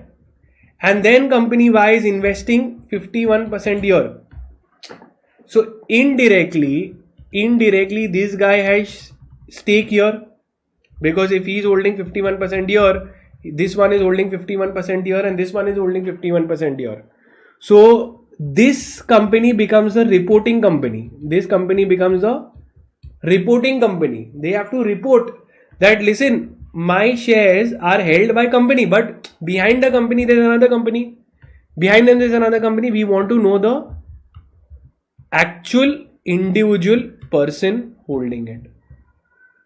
Understood? So either you are holding directly or indirectly. So directly and indirectly both has to be counted. Indirectly plus indirectly. So let's say indirect ownership is a must. So I can hold direct 100% not counted, direct 51% not counted, but direct 20% and indirect 35% counted. Both combo has to be there. A combo has to be there. Concept clear? Then in this case, because the membership was hidden by layers of company, this person will have to report to the company and Ben forms will come. Now what are the Ben forms? The first one is the most important. Okay, what is it? That, listen, declaration by significant beneficial owner of a individual. So this guy will make a Ben 1. That, listen, I own 10% or more directly and indirectly, and okay, and indirectly. So indirectly also I'm holding this much, directly I'm holding this much. I'm giving my declaration in Ben 1. Fun. Second 2, when I inform, a return of significant beneficial owner has to be maintained. That means company will then have to inform the ROC of the details of who are the beneficial owners in their company. Ben 3, company will maintain a separate return with them. So register with them. Register is kept with me. Return is filed with ROC. And Ben 4, imagine if this guy doesn't disclose, then company will have to identify that, listen, this guy is not answering. Let me ask him, and company inquires. See this. Notice issued by company to a person believed to be a SBO. So Ben 1, 2, 3, 4 concept clear. Section 90. Okay, I feel this can come in your exam and you should do it in depth. I have explained all those technical things which they can ask you. Okay, but section 90 you have to remember now, including the Ben forms. Concept clear, yes or no? Concept clear, yes or no? I want you to put in the chat box. Concept clear, yes or no? Clear, sir. Great. Now coming to section 91. Very simple and very easy to understand also. Sir, what is 91? Closure of register of member. So company can close the register of members to know who they have to give, because shares are continuously being transferred. So to give the corporate benefits, the company closed the books. There are 3 important days that you have to remember. That is 30 days, 7 days, and one more day is there, that is 45 days. Okay, 45 days. What are the 3 days for section 91? 30, 45, 7. The company can close the register maximum for 30 days at a time. maximum 45 days in the entire year, and before closing they have to give us 7 days prior advertisement. Concept clear? Yes sir, done. So we are done with till which form numbers? We are done with 1, 2, 3 were done, and then 4, 5, 6 weren't connected. So now we will start with MGT 7, and MGT 7 hits in annual return. Concept clear? Now we will see section 92, which is also very important, which is MGT 7 and 8. Okay, and even 9. Now we'll go into MGT 7. Sir, what is MGT 7? Okay, let's see. MGT 7, 8 and 9. Now pay attention. MGT 7 is the normal annual return form. Done, finish. Small company and this one more. You know, small company and OPC, they will file in 7A. That is given separate form. Done. This is all in section 92. Now MGT 8, very important with respect to company secretary certification. When company secretary has to certify the annual return, so company has to separately from a PCS take a certification that the annual returns are in order. So what is the threshold when PCS will come in? When practicing company secretary will come in? Threshold. Can you all write the threshold? So 10 crores and 50 crores. 1050. So PUC is 10 and turnover is 50. Then a PCS certification will come of annual return. And when you are giving it to the shareholders, extract will be given in MGT 9. So is section MGT 7, 8, 9 also clear? So we did till now form MGT 1, 2, 3 were registers. 4, 5, 6 was beneficial owners and registered owners. 7, 8, 9 was of annual return.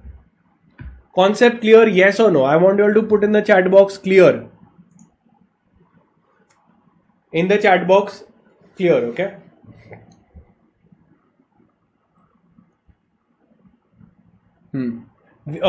Mr. Gupta, what do you want me to repeat? I have already written. Is this clear? That MGT 1, 2, 3 is for the registers, 4, 5, 6 is for beneficial owner, registered, your beneficial owner and the registered owner, and 7, 8, 9 is for your annual return. Okay, and Ben forms I made you do, all the Ben forms I made you all do. Now coming to your next thing. Now what are we coming to? Your annual general meeting. Very important and very easy concept. Section 96 read with section 100. 96 is for AGM. Very important. Short they ask in the exam. I won't get into the detailed provision. Okay. Now 100 is also given is for EGM, but at least you should remember AGM and EGM.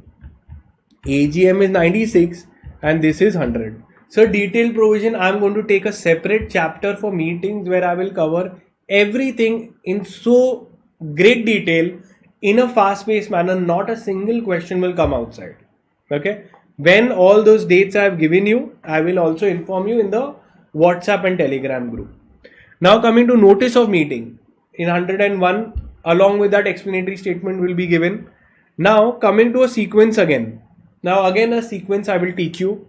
With this sequence you will easily be able to write. Now pay attention to this sequence. We are starting from section number 101, 102, 103, 104, 105. Clear? This entire sequence I will teach you, even 106, but fine, 101 is notice of the meeting.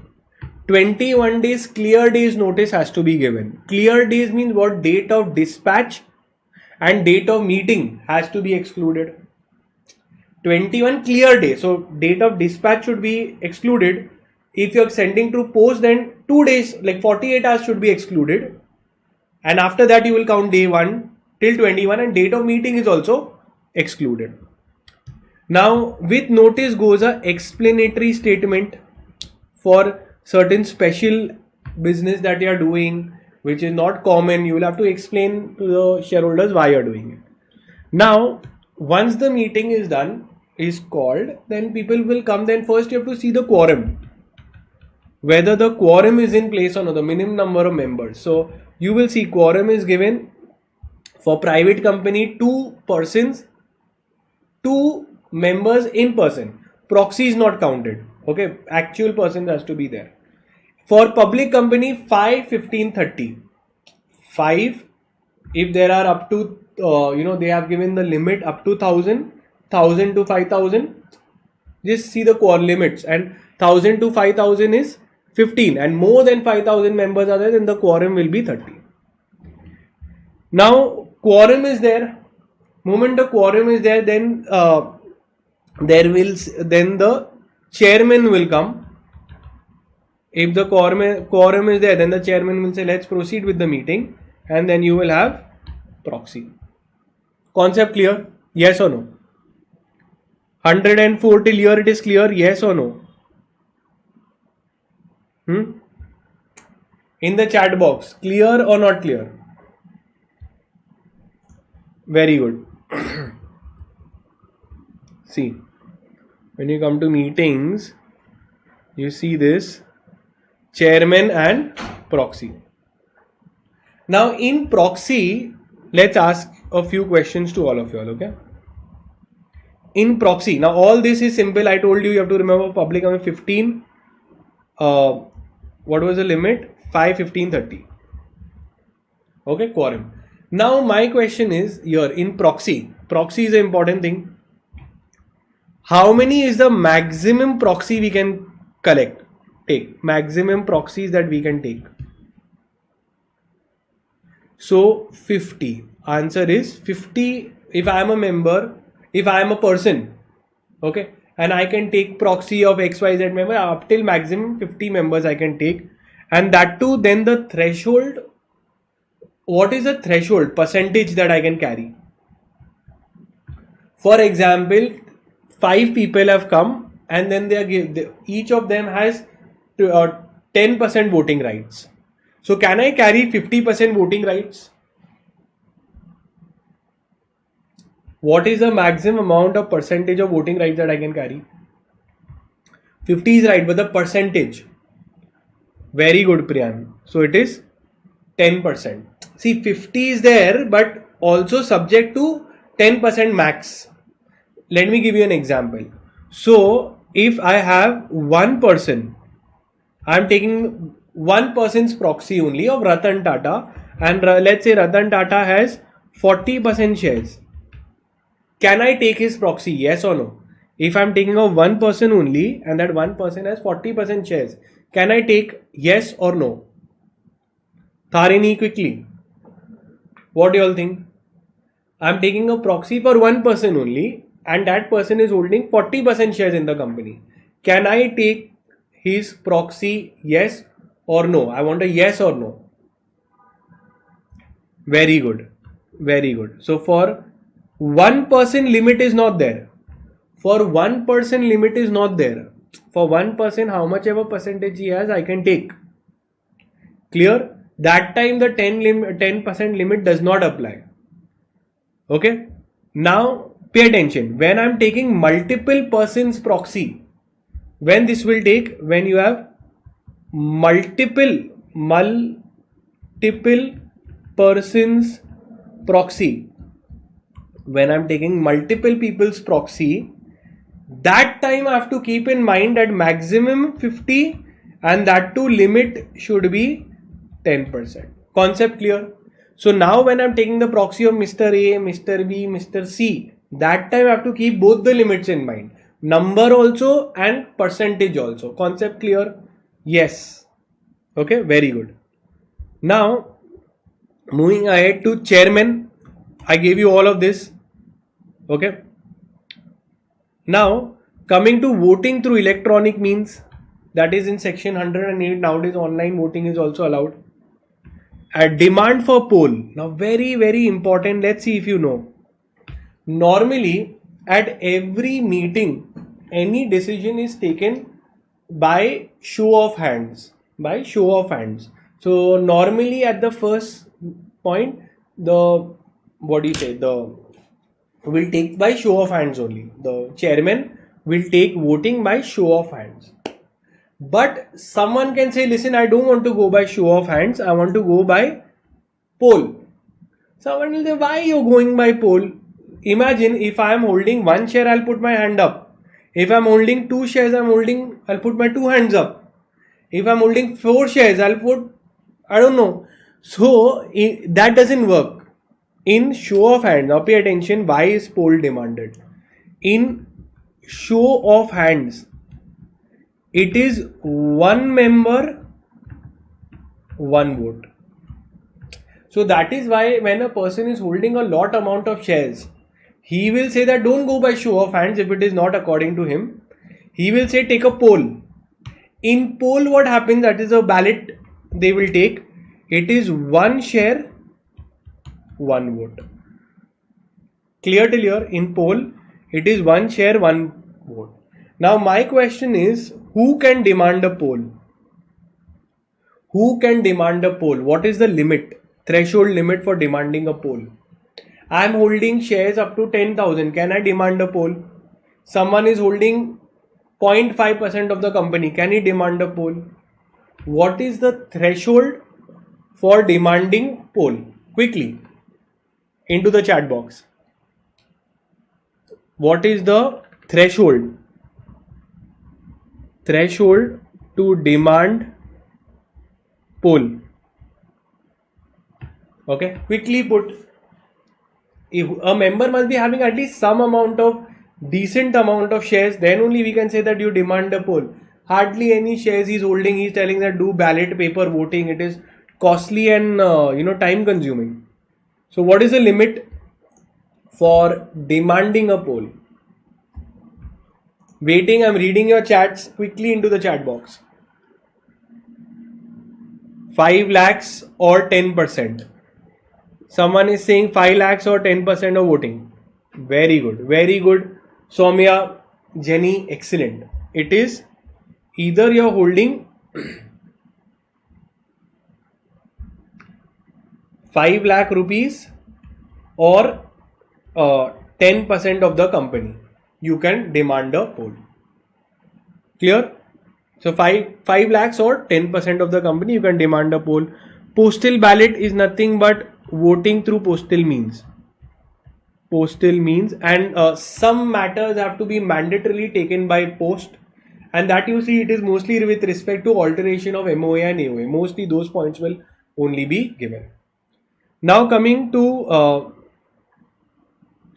declaration of dividend. So we are done with meetings topic. Now we will see declaration of dividend. Now dividend sections are super simple. Declaration of dividend is there in section 123 to 127, talks about dividend. Declaration of dividend has to be given within 30 days. It should be, so there are days, okay. 5 days is mentioned, 30 days is mentioned, 7 days is mentioned, and 7 years is mentioned, and 90 days is mentioned. Do you recognize these time limits? Yes or no? In the entire dividend topic, these days are mentioned. Do you recognize? Yes. So now pay attention. When a company declares dividend, within 30 days, it should be paid to the shareholders. Okay? It should be paid to the shareholders within 30 days from declaration. From declaration, within the next 5 days, they have to transfer all the dividend account into a separate account, which is in the next 5 days. Then, if within 30 days from declaration it is unclaimed or unpaid, from 7 days, if it is unpaid or unclaimed, it goes into a separate account called as unpaid dividend account, which is in section 124.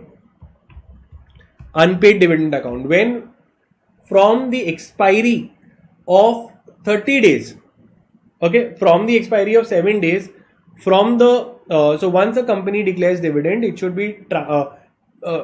be transferred to the shareholders within 30 days. However, if it is unpaid or unclaimed, within the next 7 days, it should be transferred to unpaid dividend account. Now when they do, moment you transfer into unpaid dividend account, on within 90 days is that the details of the name should go on the company's website. They will put up the list of the members whose name has been whose dividend amount has gone into unpaid dividend account. Now in this account it can be there up till 7 years, after which it goes to IPF, which is your section 125. Clear? These are the important days. Then if one doesn't follow the dividend rules or does not transfer, then section 127 will be applicable. That's punishment. And 126 says whenever a share transfer is going on during that dividend is given, then it will be kept in the side, kept in abeyance. Transfer is happening and in between only dividend has come, so you don't know whether to give to transferor or to transferee. They'll say wait, keep it in separately, first let the transfer be completed, then we will give the dividend. So dividend is kept in abeyance pending transfer. Concept clear till here? So 123 to 127 sorted. Now comes accounts of the company. So 123 to 127 is sorted. Now we are seeing section 128 onwards. 128 says books of accounts. Then financial statements have been given here. So financial statements, they are saying that AOC forms. Now AOC forms will come. Okay. Now let's go into the AOC forms. Now first is, AOC 2 is for related parties. AOC 3 is for salient features. AOC 1 is your main form. AOC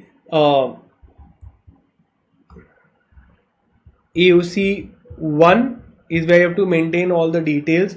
AOC 2 is related party. AOC 1 is about financial statements. AOC 3, okay, is the salient features of the audited financial statements. Audited financial statements highlights will be given. AOC 4, okay, details of the financial statements filed with the company that there is according to the financial statements. Form to file a financial statements with the ROC. Now this is AOC 4 is the most important. AOC 4 is when the AGM is done, okay, the financial statements after AGM. AGM has been done, they have approved it, then you will file AOC 4. The consolidated financial statement will be in form AOC 4 CFS, consolidated financial statement. So these are the form numbers. Financials, 1 is the financial statement, 2 is the related party transaction, 3 is the audited financial statement salient features, and 4 is basically your after the AGM when it is approved, that has to be given to the ROC. And 5 gives you the location where the books of account are maintained. AOC 5 is for place where the books of account are kept. Now very simple, these two are done. They say that it should be as per double entry system. Then all the statements of cost, everything has to be done, and it should be as per book and double entry system and as per the accounting standards, and it has to be consolidated financial statements. Now coming to these very, very interesting two parts, section 130 and 131. 130 says that, listen, like if there is a scam, what is there? It is a scam, Satyam scam. So they will reopen the accounts on accounts of the tribunal order. So whenever SEBI or any income tax authority or economic offences wing or CFO, serious fraud investigation office, any investigative body write to NCLT that, listen, there is a scam, the entire accounts are fraudulent, reopen the accounts and all the entries will be recasted. This will be done, order will be given by NCLT. Concept clear? Reopening of account, it happens in scams, frauds, etc. Now this is happening when an investigating authority is already appointed. However, if the board of directors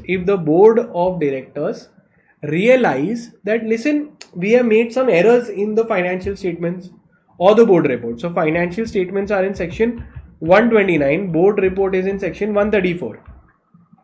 So either the financial statements or board report is erroneous, or there is a fault, okay, or there is a misstatement, or it is not in accordance with section 129, 134, then the board of directors will pass a resolution that they want to voluntarily voluntarily change the financial statement. So that also can be done.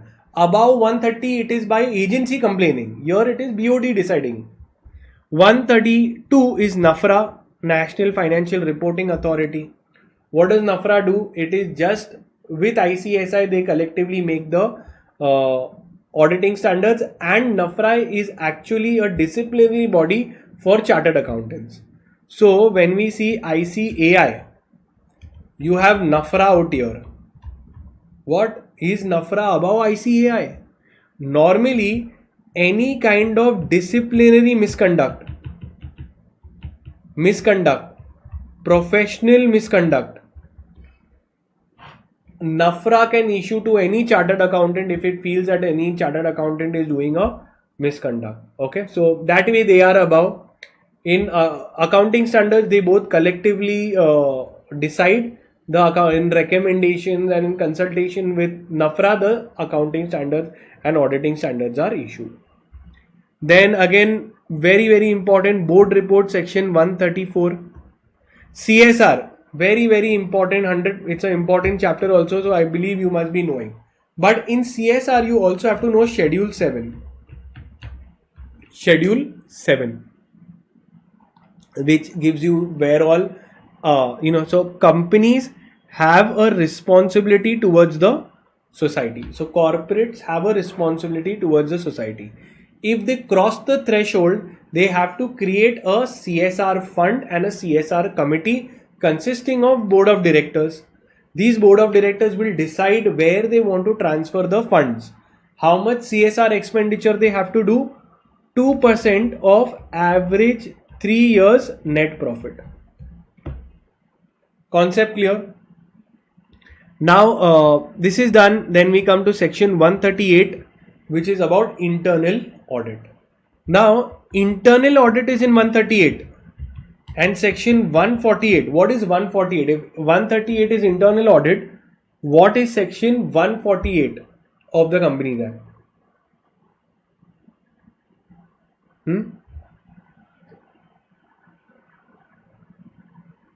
Yes. So Srinidhi, yes, you can revise the financial and the board reports after filing AOC 4 also. This is after many years also, you can do that.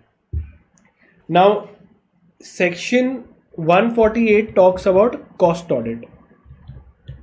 Okay, where cost and management accounting, they do the costing. The cost of a product is determined, okay, in accordance with the costing rules. Now coming to audit and auditors, pay attention. Here also you have ADT 1, 2, 3, 4. Okay, ADT 1, 2, 3, 4.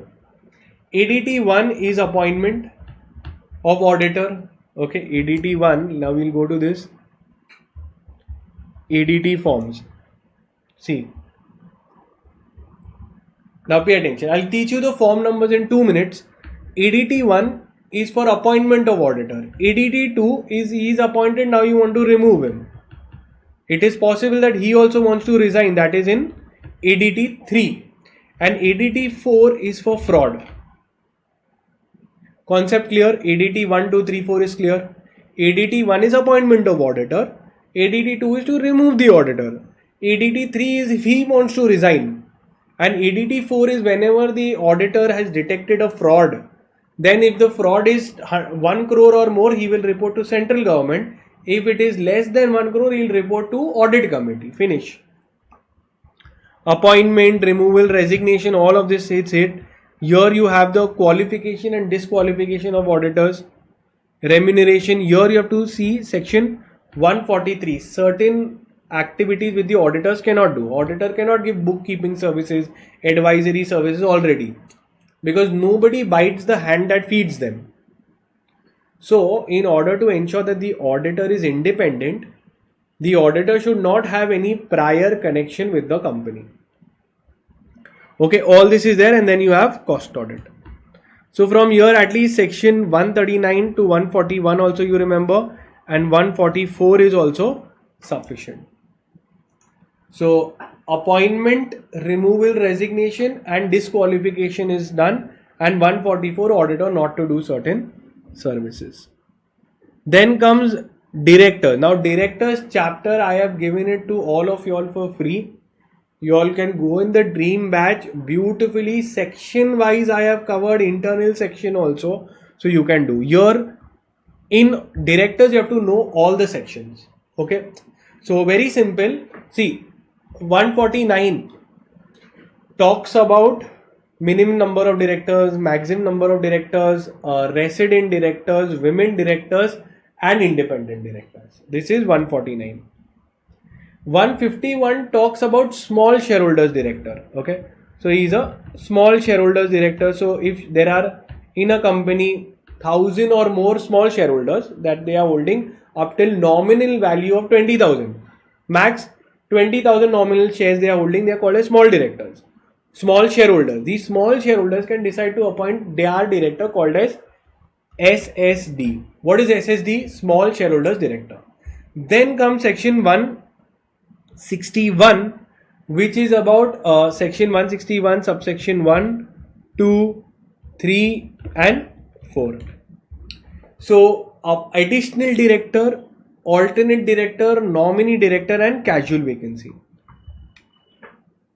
So here in section 161 subsection 1, whenever the directors feel that they need to appoint more people, the directors can appoint another director called as additional director. He will hold the office till the AGM.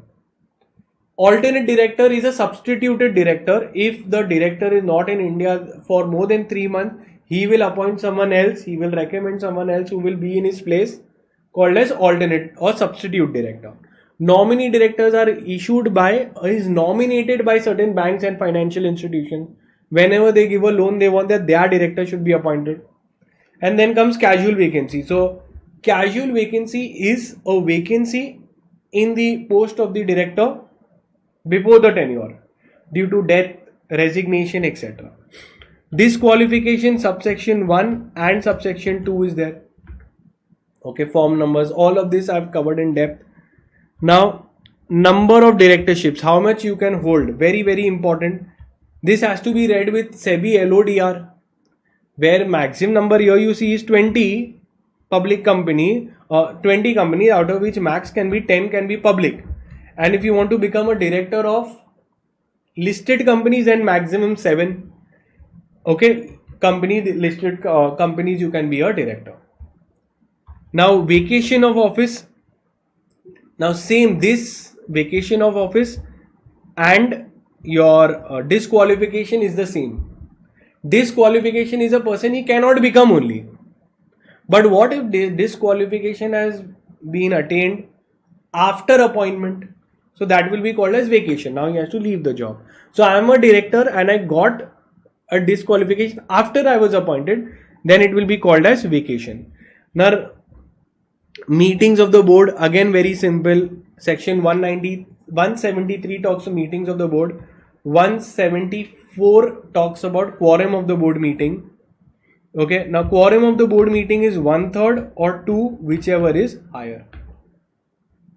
Then comes resolution by circulation, committees, audit committee, nomination committee. Then comes again, now for some reason they are also asking these things about charitable fund. Now all this I have provided in depth. Okay, so I believe you should be knowing it. It is in the dream batch. Okay, all this is there with respect to directors. Now remember 186 loans and investment to company. 184 is interested director. loans to director, and related party transactions. All are very important. Now, your remuneration, a KMP chapter. In KMP, if you go to see, the most important section is 196. You can appoint a KMP, you have your MR forms. MR1 form is there. If it is as per schedule 5, then it is fine. If it is not, then MR2 has to be taken for central government approval. Okay, this is there. Then you see about CS. KMP, appointment of KMP is under CS is appointed under section 203, read with rule 8 and 8A. Bigger audit here, MR3 is for secretarial audit report. MR2 is CG approval. This is for appointment of KMP. MR1. Functions of company secretary is in section 205.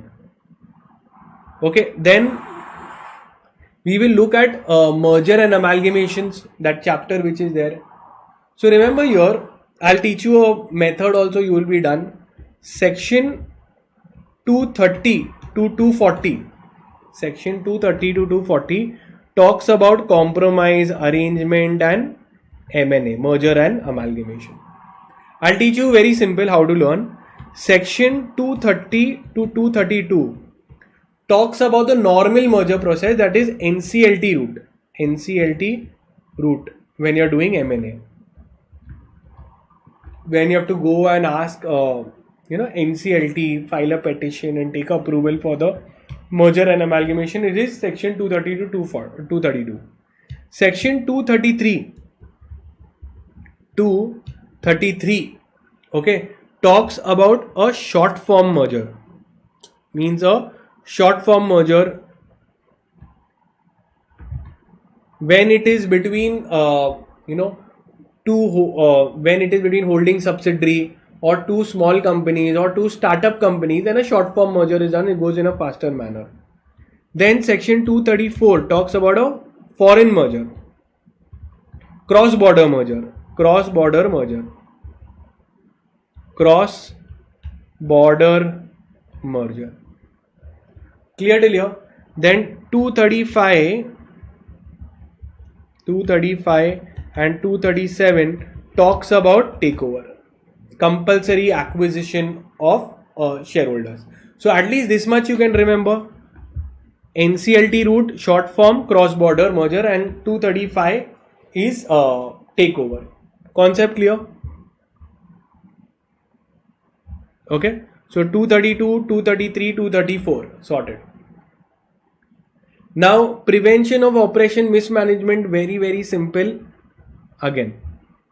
So when they have given you that, listen, when the requisite number of members apply in section 241, what is the requisite number of members? So they give you 10%. 10% of the persons they apply to NCLT, that listen, there is operation and mismanagement in the company. NCLT can pass the orders given under section 242. Now this is for shareholders. However, others also can form a class action suit, can be filed, where you have shareholders with the debenture holders, and all of them can also file a class action suit onto the company. Now NCLT will then pass an order. So these three sections are important. 241 is the application, 245 class application, class, all those people who are affected can apply, and 242 is the orders that they can file. Now remember, with this there is a case law called as Foss versus Harbottle, which is also called as a majority rule. Majority rule. Okay, that normally courts do not interfere, or it is also called as rule of non-interference. Normally the courts do not interfere into the day-to-day functioning of the company. Okay, this is called as rule of non-interference. In Foss and one more person, Turton, they had filed a case on the directors, that the directors has mismanaged the company. The court told that, listen, minority shareholders, two people cannot file a case. The company itself was wrong, so the company and the collectively they should come and file a case. So that was Foss versus Hen Bottle. That is it. Okay. Nidhi, you have to remember section 271 is about winding up, and 248 is about striking off. If a company is defunct or non-operational, a registrar of companies can remove you from the register of members. Okay, so we are done.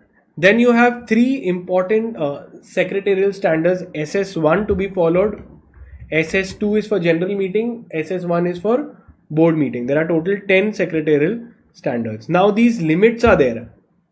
All the limits which come in the exam: when is CSR committee to be appointed, internal audit, cost audit, all of this I will, you can read it up. The limits all have been put in one place. You can do it. Done. Okay. And then you have some SEBI LODR provisions also, which I have given in the entire thing, which you can also go through. And the third thing is the sums. Sums also I have given with the question and answers. You can go through them. More or less the entire paper will be solved from here. For details, you can, enroll in our courses. You will get the entire detail. Clear till here? So I am done with today's marathon. This particular sheet which I have made is extremely important. You can go ahead and get it. It is in the dream batch. If you're watching it later, the dream batch will no longer exist because it is only till the particular exam date. Okay, then you have to purchase the full course which is there. So till here, am I extremely clear? Everything sorted? Yes or no?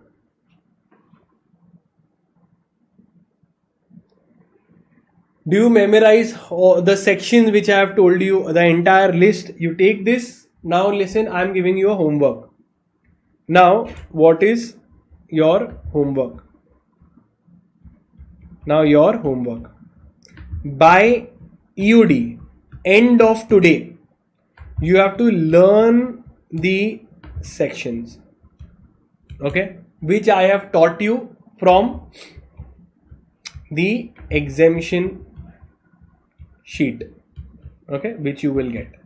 Once you are done with this, later you will come back to this video. In the comment section, once you have memorized, you will say that, sir, I have memorized these sections. Okay, so this is like a task and something where I will come to know, okay, fine, all of you all have mentioned that you are done. So even you know that you cannot delay it. I'll do it later. If you are done memorizing everything, if you've written down with me, then you memorized it, perfect, very good. Write it now only after I'm done with the video that I've memorized the section. Sona, great. After long, I think you are attending. Shrishti, great. Okay. So I am done for the day. I will be waiting for you all in the comment section later when you have memorized these sections which I have done, which with the help of my notes, which I will share it in the dream batch also. You will then write in the comment section that you all learned the sections. Thank you. That's it. Okay, this is what I expect from you all. And then tomorrow again, I will be doing the next part of the marathon. So, okay. So now this is not my only marathon. In my other marathons will also come. Okay, from 23rd to 25th also, where I will take a chapters and I'll knock it off. EBCL kab hoga, Soumya, I will show you. See this. Now today I am done with the important part of the marathon, that is company law marathon. Second is from 5th May. Tomorrow I will be doing economic laws. I will do a extremely important, extremely high weighted chapter which is called as your Competition Act. Okay, so very important. Akshaya, thank you so much, okay, for your kind comments. Sindhu, Mariam, sir, please share this on the dream batch. Yes, I will. Shubh, I will be sharing it in the dream batch, both for old and new syllabus students. So tomorrow is the EBCL ECIPL marathon where I will be doing Competition Act, the 20-mark chapter. And then we have 6th, 8th and 10th we have the financial management marathon, then the GST. So the entire schedule is also shared on our YouTube, post.